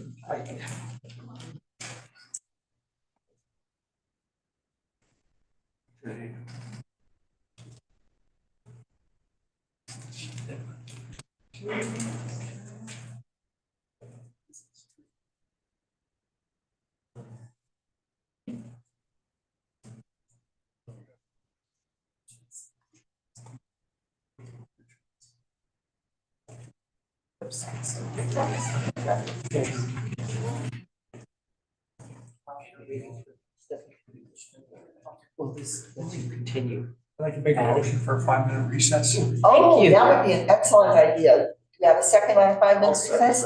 All in favor? Aye. Opposed? All right, it's done. I'm sorry.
Is. All right. Oh. There were 3 seats. I'm so pleased. Yeah, 3 seats, 4 applicants. All right, we're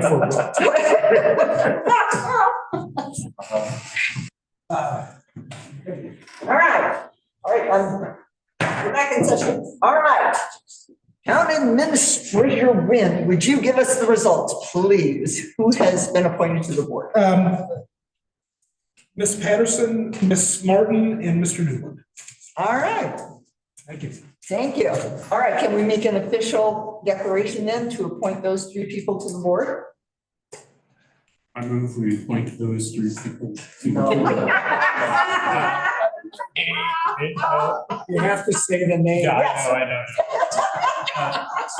I move that we appoint Newland, Martin, and Patterson to the board for the next term. All right. I'll second that. All in favor? Aye. Opposed?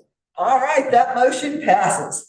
All right, next, consideration of approval of signing an intergovernmental agreement with Gulf County Clerk Recorder for the 2024 municipal elections. We do have one agenda item before that. Oh, the zoning, well, unfortunately, we have no applicants for the zoning. We really need applicants for the zoning board of appeals and We need adjustments. applicants, so. It's probably the hardest job that you'd have as far as the committee is concerned, because you tell people no. Yeah. So, But unfortunately. Mayor, you've got 2 questions. Yes, that's. How many seats are open currently on both of those boards? We only have 1 vacancy on Okay. adjustments. And it is just 1 board. It's actually. Okay, yeah. Sorry. No, they're joined and they serve as 1 board. But Yes.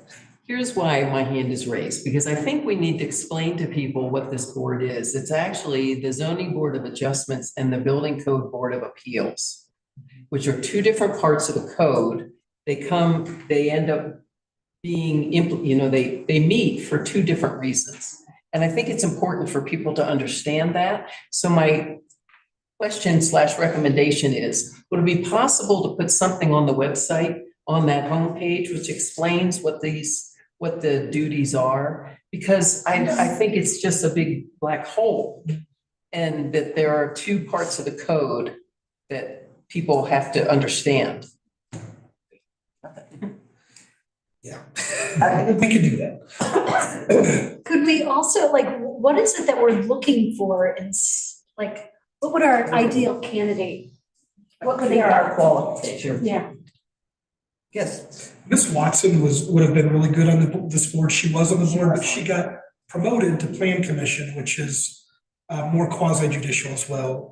So that's where the vacancy came from, is she came to Plan Commission and we still haven't been able to find anybody to join that. So what I mean by that is somebody who is willing to look into and research our code and apply it for any variance or appeal of a decision that comes in an application. So somebody who's willing to take the time to not just look at my staff report and go, yeah, sure, but also go in and say, hey, wait, maybe this is something that could be considered as well. If I could add again, it seems to me that the 2018 building code that we adopted, actually in that section with the Building Code Board of Appeals, it's the Zoning Board of Adjustment, Building Code Board of Appeals, and we have made an amalgamation, which I think is a problem. I don't think that should be amalgamated into a Zoning Board of Appeals because it doesn't explain that those people are wearing 2 different hats. And it seems to me the 2018 IBC actually has some requirements for the board that is established under the zoning code, under the building code, and that is to have some experience with building. Does that sound true? Mayor, if I may. Yes. So the good news is we got a grant to rewrite our code. So I still have to get an RFP out this year, but that's coming because we know we have some adjustments to make. And there's just such a large lift with that we definitely need a consultant to assist in that. So maybe 2024.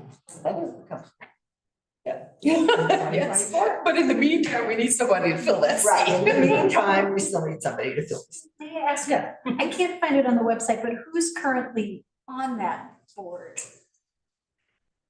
Or I'm just missing I it. would easily, we haven't even met since I've been here, Right, but and they don't meet very often at all. It's as they're, needed. yeah, as needed.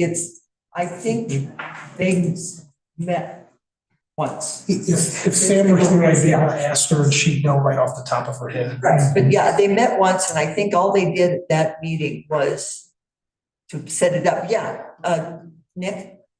I participated in that meeting, Mayor, and that's why I piped up here. Yeah, it was just once since I've been working with the town, which has been since September 2022.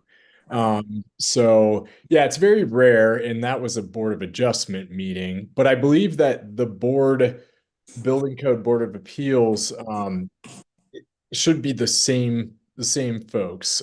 So it is two different hats, as Trustee Smith said. So that's the way that the code reads currently, anyway. It is on the town website, you know, you have to kind of, a button. Anyway, the current members are Gia Finelli, Steve Clisette, Susanna Tobinka, I probably am doing a terrible job with that name, sorry, and Ian Ozier. Sam just texted the other. Yeah.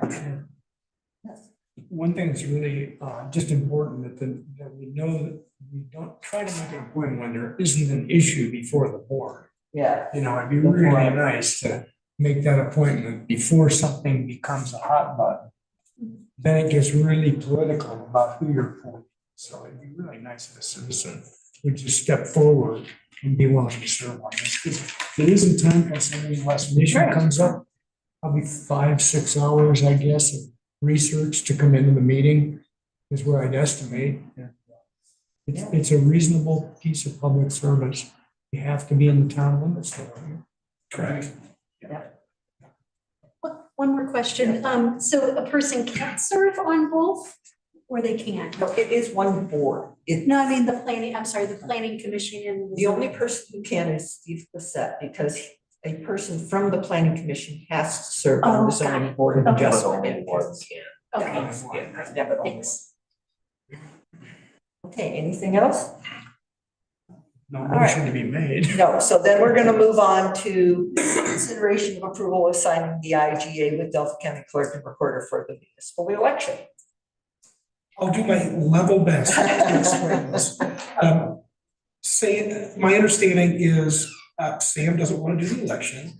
No, that this will go on the county ballot that comes out to everyone, that the county handles our municipal election for 2024.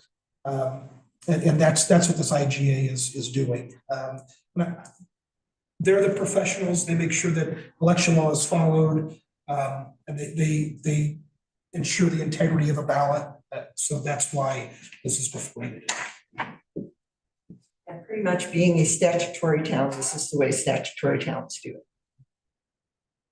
If we were a home rule town, then we would do our own elections. Okay. Any input from the public? All right, seeing none. Questions from the board?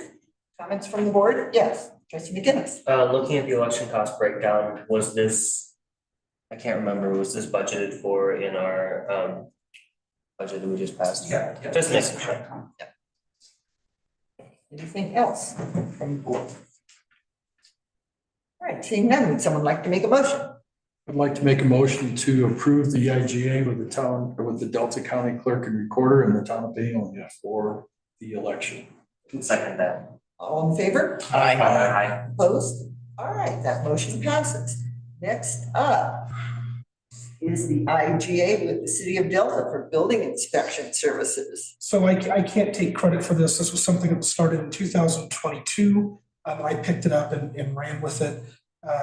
Been working with Elise to find this draft. And Nick also has reviewed it. He has some things that he wanted to make changes to. I've accepted those edits. But the final thing is, since you all haven't seen this IGA before, I thought it was important to get it before you so that we can move forward with getting building inspection services secured through the City of Delta. And so my recommendation for this is, we have budgeted $63,000 within that department to complete those services. Any sort of inspection is supposed to be paid for by the applicant. It's not supposed to be subsidized by the town. So it is a service that is paid for by the applicant.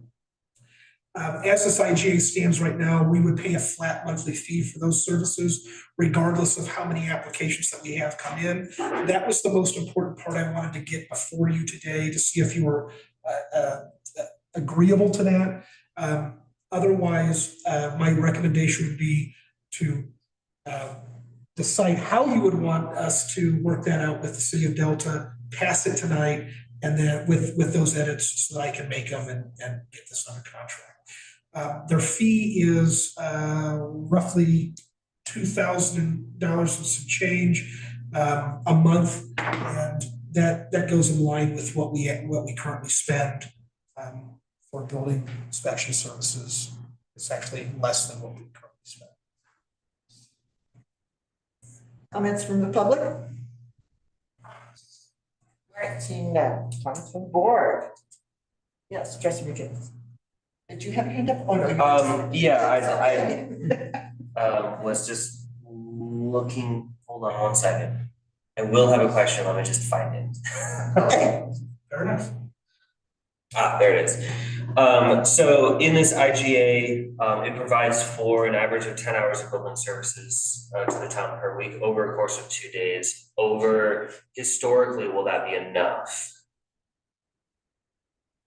It depends. And so and I say that without trying to be facetious, but there are a number of projects in the works right now that aren't residential, they're commercial in nature, or for a nonprofit that has to follow commercial building code. And those are a little more intensive than your normal inspection for a wood burning stove in your house, right? So it's a little bit different.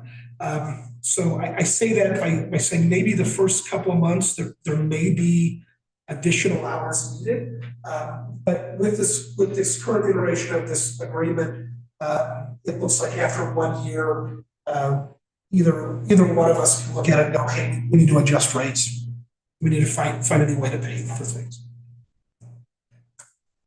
Yes, Trustee Spade. Several questions. So if we need more time from the Delta folks, while this is active, can we change it? Because we really don't want our in-town people being told that they can't get a permit because we don't have anybody to do it. Right. Well, so there are ways that we could do it. We can end up scheduling for another week, another day. Or if it's something that I really don't want to say, yeah, if it's an emergency inspection, I've never really heard of an emergency building inspection unless somebody has a hard, fast deadline to meet, but that would be unusual, I think. But Nick, if we did want to change this, would it be okay if both parties agreed to a change to bring something back between the boards? Sorry, I was muted. Yes, that would be okay. So mostly I was wondering about logistics. So Dan has an office down the hall. Mm-hmm. Will this person have that same office? Okay, they'll have a place to sit. Correct. Will we have to provide them a computer? Mm-hmm. No, that's provided by the city of Delta. Okay, will they be looking at any emails coming from Town of Paonia citizens while they are sitting in Delta? Those emails would come from us, not from the residents, so we would be doing the scheduling for them. And so if a resident has a question about their permit or what they need to do, are they going to be calling town hall? Correct. And not this person? Okay, thanks. I think that's important for people to know since we could reach out directly to Dan in the past. And how successful have you been on trying to get some help from Shums Coda for plan review? Very good. So I wasn't here for it, but there was a training that was done for the online portal. And that's my recommendation is that for plan review, we continue with Shums Coda Associates. Not going to an individual, plan reviewer that would be here, but this goes to a team of professionals. Apparently, they've been trying to get us to do this for the last 5 years to get on board with their system. for a digital upload of any plans for review. And then so if it's a mechanical engineer, it goes to a mechanical engineer, they review it, and it goes back and forth digital. Much easier process than what we've been going through, where it may be submitted digital, but then it's printed, then there's handwritten notes, and there's a back and forth, things get lost in the shuffle. But this is a service that Shoes Coded provides. Their CEO and COO were very confident in their system because it works in like 2 or 3 other states very well. So I would recommend that we continue with that plan review service until, either the city of Delta or the town can find some review plans. One last question, just a clarification. Our local building inspector cannot inspect electrical. State does that, plumbing too? Correct. Okay, thank you. So those do require state permits. Yes, there was a comment in here and I wanted to clarify that our local person does not do that. Correct. Other questions from the board? Comments? Yes. On the second page, on page 68 in the packet, paragraph 3, says the IGA shall automatically renew for an additional 1-year period. I'm not real comfortable with automatic renewal on this because of the sensitive nature of building inspection. Although I do want to give them time to be able to get their feet wet and to see their performance. So I'd suggest a 2-year period, and that it's reviewed by the board, not just administratively. So that's one comment.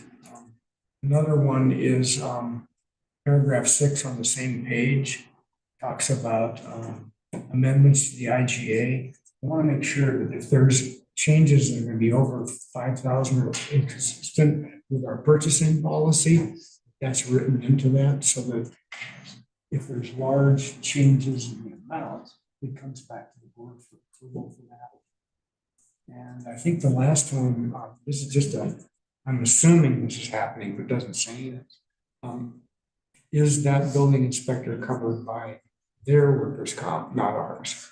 Yes, because they're also providing a vehicle for them to come back and forth. And so that would be a really, I don't want to get into insurance law because I don't know enough about it, but they are providing that vehicle to come back and forth from Delta. I mean, given construction sites and stuff, accidents can happen. That's why I want to make sure that whoever was doing the inspection is actually covered by insurance and not a liability. An idea. That's a different. Yeah, I can chime in on that. So to Trustee Knutson's comment about the term of the agreement and automatic renewal, I was comfortable with that just because there is a 30-day termination for convenience clause in the agreement. So while it would automatically renew and the town could miss the termination, it could still terminate the agreement even if it automatically renews. There's no responsibility to provide notice prior to the expiration or anything like that. But that could be changed if that is the board's will. On the issue of workers' compensation, there is an independent contractor clause. It's section 9 of the agreement, and that is on page 69 of your packet. And it does say the city's employees and officers are not entitled to the town's workers' compensation benefits. So that does work there. As far as the insurance question, it's an interesting one. There might not be an ability to really contract away potential liability there, but because the contractor will be providing a service for the town, it's arguable that to and from the job sites, when performing services on behalf of the town will be a liability of the towns, and therefore would be covered by the town's insurance. So that's something we can certainly check on. Between the two,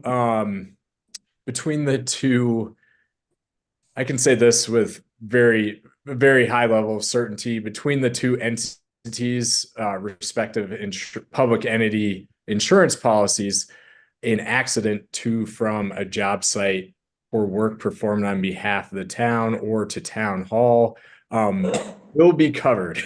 But if the town desires to attempt to contract, keep that liability with the city of Delta, then that's something we can certainly write into the contract. That may increase, if we come back and say, hey, this is what we're looking at, that may increase their monthly amount in this IGA.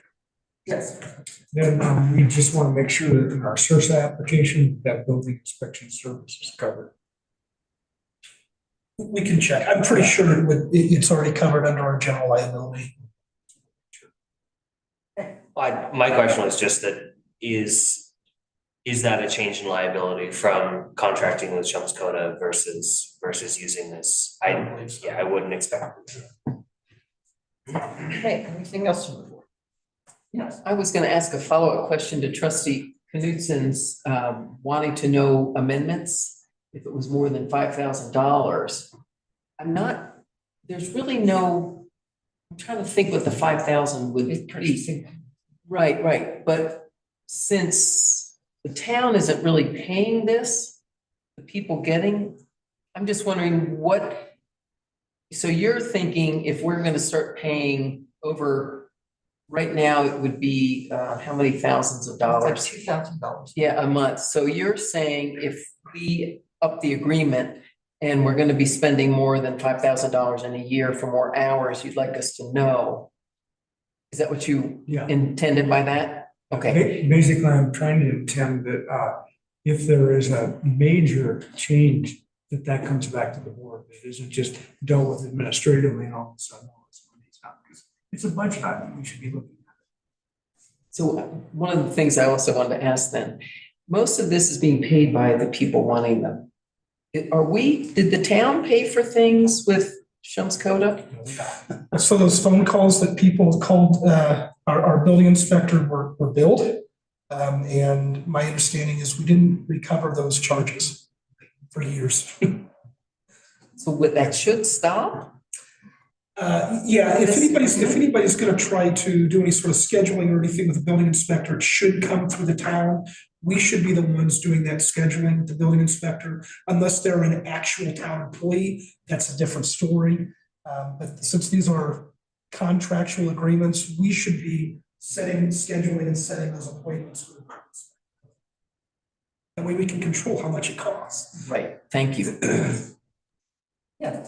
And one of the comments, I'm not sure who SW3R2 is, but it was talking about code enforcement, and it said until we can hire someone, we're going to have to use both myself and the police department for code enforcement actions. SW3R2 is apparently the designation given to me. That's my next comment. Thank you. And my other question is, how much will we pay Shums Coda for the digital review? I don't know that off the top of my head, but it's in their contractual agreement that we currently have existing with. Yes. Those are pass costs. That fee will be passed on, they'll be billed for that plan review. So that's not a budget to that. So I will clarify, it may become a budget item if we see that there's a whole lot of work that gets done. We decide we're gonna do 400 affordable housing projects in town, and we have to, pay for these plan reviews and building inspection services. And instead of seeing $10,000 in revenue, even though it's passed through, we see $40,000 in revenue. I've got to do a budget amendment for that. So when we redo the bathrooms at Town Park, it's gonna need a permit. State permit. State permit. Nothing. Plumbing. How about those partition walls? I had to get a permit for partition walls. If I'm not mistaken, there might be exemptions for municipalities. That is something that has come up, but we will waive those fees. So there's a place where we will have to pay. Anyway, I'm being a little facetious, but we need that green thing slapped up there, don't we, for the plumbing? It's gonna have a green card. Actually, that's a separate permit that comes from the state. Yeah, but You have to have that on your permit. Yes, yes. That you've gotten On the green card. Yeah, you've gotten a plumbing permit. Yes. Yeah. Because we're gonna need it for fixtures. Right, exactly. Anyways, sorry. Okay. And I have a question. Remind us when Shun's contract ends? 3 days. Oh, okay. So there is kind of an issue here. All right, so did you want to make a motion to get some caveats on it? Good luck. I'd like to make a motion that we approve the intergovernmental agreement between the city of Delta and the town of Paonia with the following modifications. That the renewal period is for 2 years. That if there is a projection of expenses exceeding $5,000 at any point in the year, that comes back to the board for approval. And that staff covers any insurance questions. Okay, we have a second. It's a long one. I'll second that. All right, all in favor? Aye. Opposed? All right, that motion passes. All right, thank you, everyone. Like that was a done. Good work, Lori. All right, next up, consideration of approval of RFQ for hydrogeology study. So all of our finalists did respond with question or answers to our questions. I did include those in the packet so you could review them ahead of time. I did think that one of them demonstrated a better knowledge of what our current systems look like and how to tackle the subsurface investigations a little bit better than others. Again, all of these firms that have responded to this RFQ are phenomenal. But there was one that seemed to have done a little more research into what Paonia truly needs done, and that was Right Water Engineers. And so my recommendation tonight, based on those questions, the answers to those questions, is that we move forward with that proposal from Right Water Engineers. Comments from the public? Oh. There you are. Marlene Derenberger, 914 East Road. I'll listen to what previous time when the mayor and the public works had a discussion. And my conclusion at that was that the mayor was micromanaging the public works and ordered them to do according to what you wanted for your grant approval. And then the water, they can study the water today, doesn't mean it would be the same tomorrow. Water movement is dynamic. If you've noticed lately, there's an exodus from some cities to another city that affects how the water is taken from the aquifers. If water is taken from one aquifer, they're all connected underground, which would affect the aquifers all around that area and could change whatever your study shows. Okay, my land has a hump of water across it.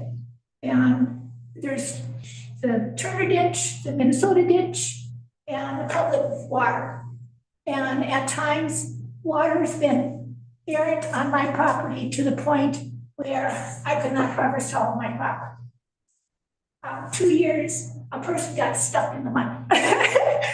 Okay, I better hurry. Okay, in the past, because of that problem, I started journaling. And I kept track, I got over 200 entries of how the water was moving every day, where it was coming from. I rode around the neighborhood. I walked my 10 acres on foot. And in that time, the regional water commissioner for irrigation was on my land, especially from the town. I believe Corey's been there. His nephew Derek's been there. I spoke with Jason Erickson. I spoke with Jeremiah. Okay, and then as part of the town's preparation for repiping, they also had an expert coming out of Colorado Springs. She spent minimal time on my property compared to all the time I charted and journaled what was happening to water. She spent so minimal time and everybody brought their own maps. And they all were different, I think. And one of them showed wetlands on my property. And I questioned it, and I said, the areas that are wet are caused by mismanagement of irrigation water and leaks in the town piping. I don't think she heard a word I said. So how can I have confidence in the town's study of the hydrogeological study? I've lived on that property for 20 years. But I've actively only began irrigation personally in the last 2 years because my husband had cancer. We didn't go in the field for 3 years. I've got time. Okay. Once they. Ma'am, your time is up. Thank you. Thank you. All right, questions from the board? Comments from the board? Yeah. Well, I studied the proposals and I would agree with the recommendations. One thing that really concerned me was when I read Right Water's proposal, they raised big flags on springs, and I've heard that from staff also, that can cause some real problems depending on where the water's coming from and the pressure underneath it. So being a WTONIS, I called my best friend in Tucson, who's the former director of AEQ, and also ran all the water for the city of Tucson, and has a PhD in hydrology. And I said, what about that? He said, shouldn't be drilling by the springs. So. Other comments? Questions from the board? My comment is, they pointed out the obvious, that we would not get a permit from US Forest Service to drill up there within the time frame of this grant. Yeah. Hadn't occurred to me first go around, and I'm reading the first ones and I'm like, wait a minute, and then they picked up on it. Yeah, anyway, I am in agreement with Right Water as the best choice. Anything else? I just wanted to say show my appreciation for asking these questions, because I was really I wasn't sure that first round, and this just made it so much clearer. So thanks for your due diligence with that. Yeah. So we used BidNet so that every one of these finalists had the same questions. They got them at the same time. And so that's how we did this entire RFQ process. So when we were looking at qualifications, we're truly looking at who would know, Paonia best. And that's how we plan to continue with RFPs and RFQs, is using that BidNet service. It's been invaluable since I've been here. Yeah. So what's the next step after this? You approve it, we get under contract, and we start moving forward. So will you be developing the contract in conjunction with Right Water? So their proposal I think it actually, all of them included some contractual language, if I recall correctly. We'll sign it and make sure that all of these provisions are in it, and then move forward. I will say we already have contracts from our different granting agencies, and I keep getting emails saying, hey, when are you starting? When are you starting? Have you selected anybody yet? So they're all eager for us to get started. We have to see the contract? What's that? Do we have to approve the contract as a trustees? I don't remember. Thanks for that question. So I do believe that the trustees are going to need to approve this contract, and I think what we'll probably do is use the standard professional services agreement template that I had previously prepared for the town. So we'll get that whipped up.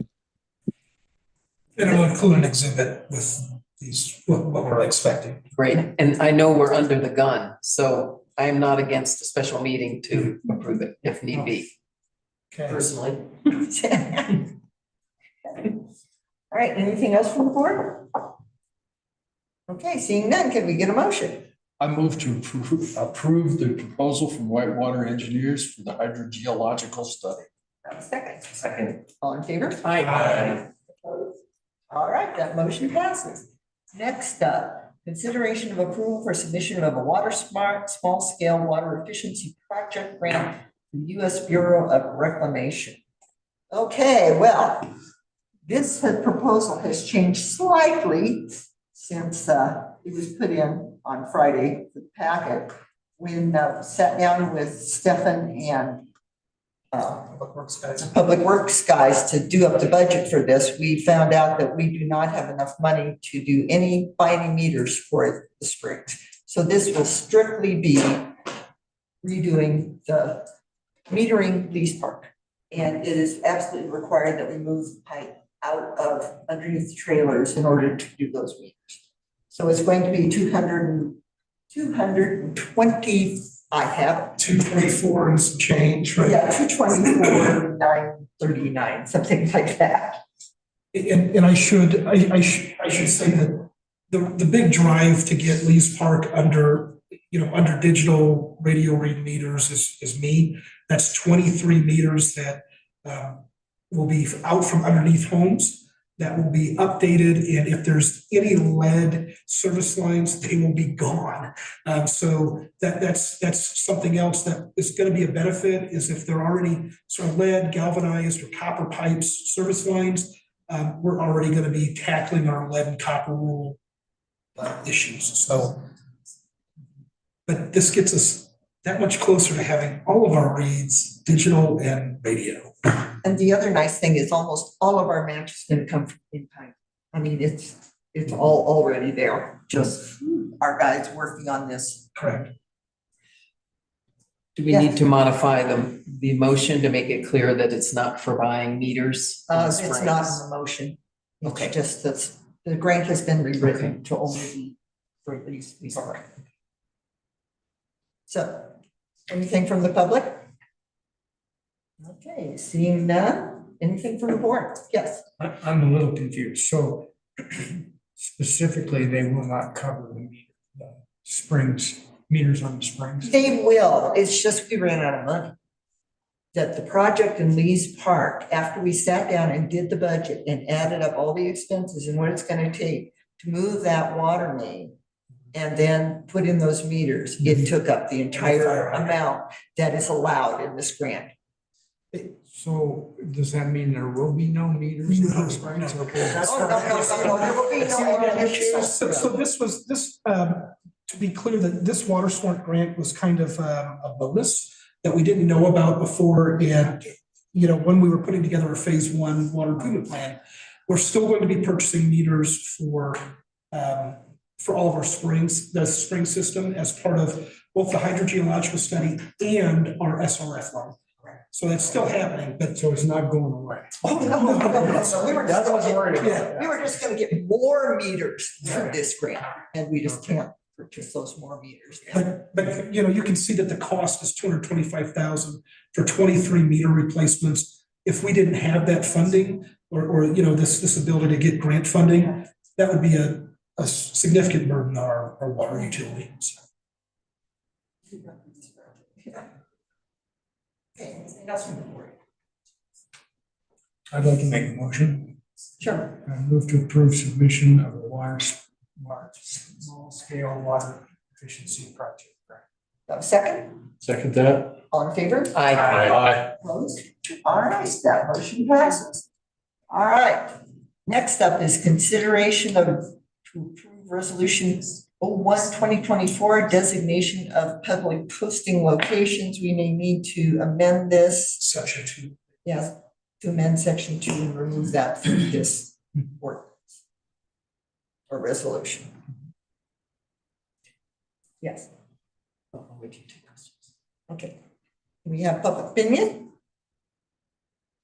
Okay, seeing none. Want me to keep moving along? Go for it, Dave. Make a motion. Wait, Oh, no, go Paige. I have a question Okay, before you make a go. motion. I think we should adopt this as is, simply because we may not decide in 2 weeks.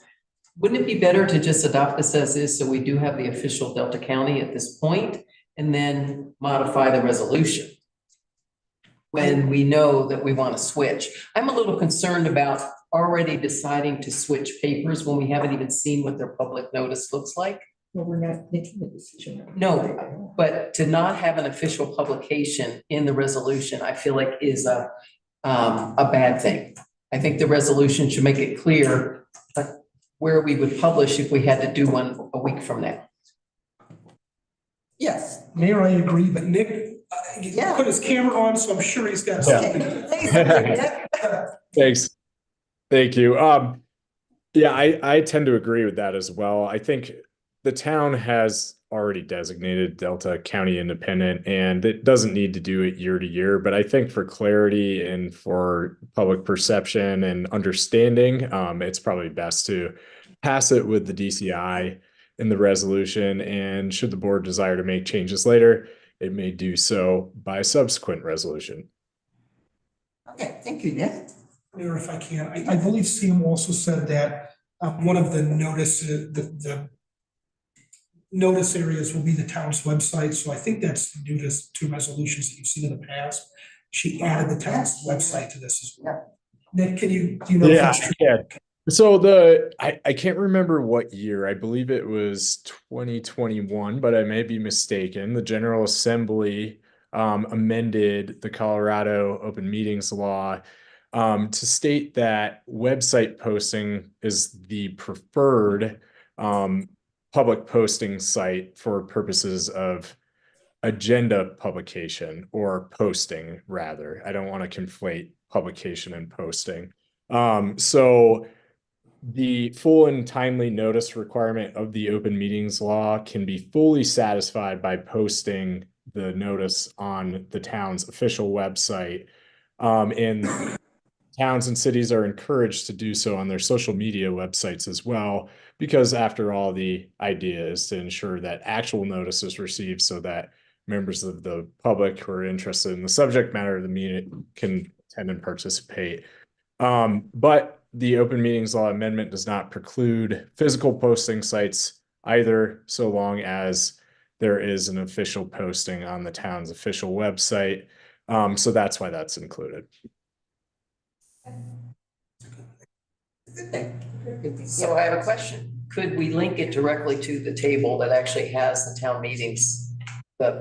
Instead of the town website itself, because the average person may not understand where to find things with that government drop-down menu, you have to go to there, right? Or is there another place on the homepage? Are you just asking if it's as simple as clicking a button and going to that screen? Yes. Yes. I'm wondering if we could make the link this Very, one very easy. in the resolution. I don't know how many people. Oh, in the resolution. Yeah, I mean, I don't know if the resolution is what people are actually gonna use to get to the link, but my concern is that people that aren't used to our website don't necessarily know where to find this really nice spreadsheet that shows the meeting agendas and et cetera. And I've always had an issue with that I've had to explain to people where to find this. So that is, what is it? It's so we've got our webpage and it's it links to a different site. It links to Municode. I think the most prudent thing, Trustee Smith, is to have it be our town website. That way, if no matter what link is posted on that phone page, it can be clicked on and gotten to very easily. Because we can have multiple links on our webpage. This is just one specific site. And if you look at the top of your browser bar, it's a really, really long kind of hyperlink. It would just, for succinctness and ease of access, that's my personal opinion, to go to the town's website, and then we can go right to that. And let's say we change and we no longer want to do Unicode, but we want to go to American Legal Publishing, we could do that. Okay. And internally, it could change as well, whatever's going on behind the scenes. So you didn't want to mess it up. Sorry, Nick. No, that's okay. And I will tell you that same thought process, I had that same thought process when actually putting the link on the resolution, just because it could potentially change where that notice where the agendas are posted. And for purposes of the resolution, at least, I think that it should be just the town's official website. However, if there's a way to make it easier for folks to access that once they arrive at the town's website, that certainly might be beneficial. Thanks. Okay, anything else? All right, anything from the public? All right, you have a motion. I'd like to make a motion to approve resolution number 01/2024. All right, we have a second? A second. All in favor? Aye. Opposed? All right, that motion passes. All right, next we have consideration approval of resolution 02/2024 designating town holiday closures. Holidays. Something? Yeah, I think the newest one on this list is Juneteenth. That was the federal holiday that was created a couple of years ago. So that is on this list, but a total of 12 holidays. Anything from the public? All right, yes. I'm trying to hold two thoughts that are opposing simultaneously, and that is the Columbus/Indigenous Peoples' Day. It is a ridiculous error of words, and I have Italian heritage. With due respect, I want to say that we strike the Columbus part of that, and it's Indigenous Peoples' Day only. Primarily because of the treatment Columbus gave when he landed in the Caribbean. And so to have that name along with Indigenous Peoples' Day is really a dichotomy. So I'd like to suggest that we change that to just simply Indigenous Peoples' Day. Point of order, we're gonna need to extend the meeting. No, not true. Okay. Thanks for watching that. Yeah. Well, do you want to make a motion to accept this resolution with the change that it is Indigenous Peoples' Day? Yeah, I'd like to make a motion to accept the holidays as posted, with striking Columbus from the holiday on Monday, October 14th. Okay. Anything else? I'll second that. All right, all in favor? Aye. Aye. Opposed? All right, that motion passes. All right, I have one more piece of business. Before we close this, my mayor's report did not make it into the packet, unfortunately. I'm the one that made the agenda packet, sorry. And there are a couple things that I wanted to say. I did meet with Hillary Henry on December 14th. She is representative from Senator Bennett's office. And we discussed many things about the needs for the town and what Senator Bennett can do to help the needs for the town. But she also brought up the Congressional Discretionary Spending Fund again. And we have applied for this before, and I would like to apply for it again. And there are two things that I would like to apply for it for. And we can apply for more than one thing. First thing would be for sewer funds. And one of the reasons that sewer funding is being so hard is because everybody's hitting congressional discretionary spending for this. And I would like to consider us to apply for $8 million sewer funds. Did you say 8 or 8? $8 million in sewer funding for this. The other thing is I would like to go back and look at the VOTEC building and apply for funds to buy the VOTEC building for the town. Mr. Wynn has suggested that we still use it as a community center and provide that idea, but that instead we move the town hall over to the other part of it, instead of trying to make it affordable housing and then have it the town hall and community center at the same time. That we can remediate that building using brownfield funds that we can get through DOLA. And there's a ton of brownfield fund money because the IIJA put a ton of money into brownfield fund. So that isn't on the table yet. It is coming up probably around March 10th, but I would like to bring it up to the board and keep your attention to it, that this will be coming up in the future. So we can think about it and decide if these are the directions we want to go, or if we would like to go in other directions, because, and who knows, it may not even end up in the budget. We may finally pass a budget, so. All right. Can I ask a question? Yeah. Oh, go ahead. I just have two things that I want to say after the question. Okay. If we were to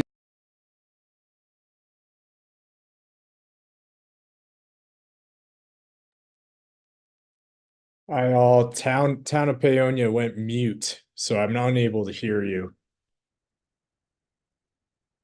You're unmuted. I can't hear him. Yeah, no, he's Okay, no, trustee Smith's question was, if we bought the VOTEC building, would we have any problems with the water moratorium?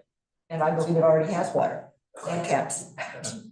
commercial water tower. Yeah, commercial water taps, which would be what we would be using for the town hall. And so any proposal wouldn't be for just town hall, it would be an entire municipal complex. So Public Works would move to that, police department would move there. Would we be adding more water usage? Probably not. That's, you know why I'm asking. Yeah, I don't want to go down that road again. No, because it's already being rented out at this point, the classes and CDOT rent it whenever they have a project around here, and various other entities rent it as well. So it is being partially used. We don't want it for affordable housing. No. Okay, yeah. I do have two things. I know Trustee Schwartz talked about this at our last meeting, but on Thursday, the PKA is receiving an award and $50,000. It's huge. It's on Thursday. Governor Polis is getting ready to give it to a science teacher. I think it's great, Miss Megan Randall. I told my wife, she said, make sure you give a shout out. They're great. I love the school system. And this last thing is Friday, I will be in kind of a historic event for my alma mater, flying to Fort Myers to represent. I'm on the board of directors for the Alumni Association. We have our first woman president. She's going to be the fourth president of Florida Gulf Coast University, and I've been invited to the inauguration. So I'll be in Fort Myers at FGCU for that. It's a really exciting time. She was, they did this national search, and somehow she made it past DeSantis's squad of approval. But she was an internal candidate. That she was head of a department, the provost, and then became this president. I think it's a really good new thing to, a new chapter at FGCU. And I think it kind of pushes us from regional school to more national. So it's a big deal. All right, yeah. When is that Thursday award? Yeah, what time? I don't know the time. And will Governor Polis be here in town? No. Yeah, they have to go to Denver to go receive the award, and Governor Polis will. Oh, so it's not here. It's not here. Oh, okay. Sorry. All right, yeah, I thought it was all right. All right. Better show up. Yeah, no kidding. All right.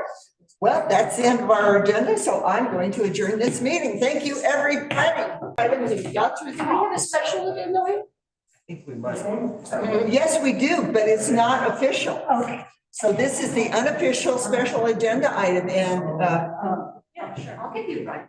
here is our agenda presenter. Happy birthday to you. Happy birthday to you. Happy birthday to John. Happy birthday to you.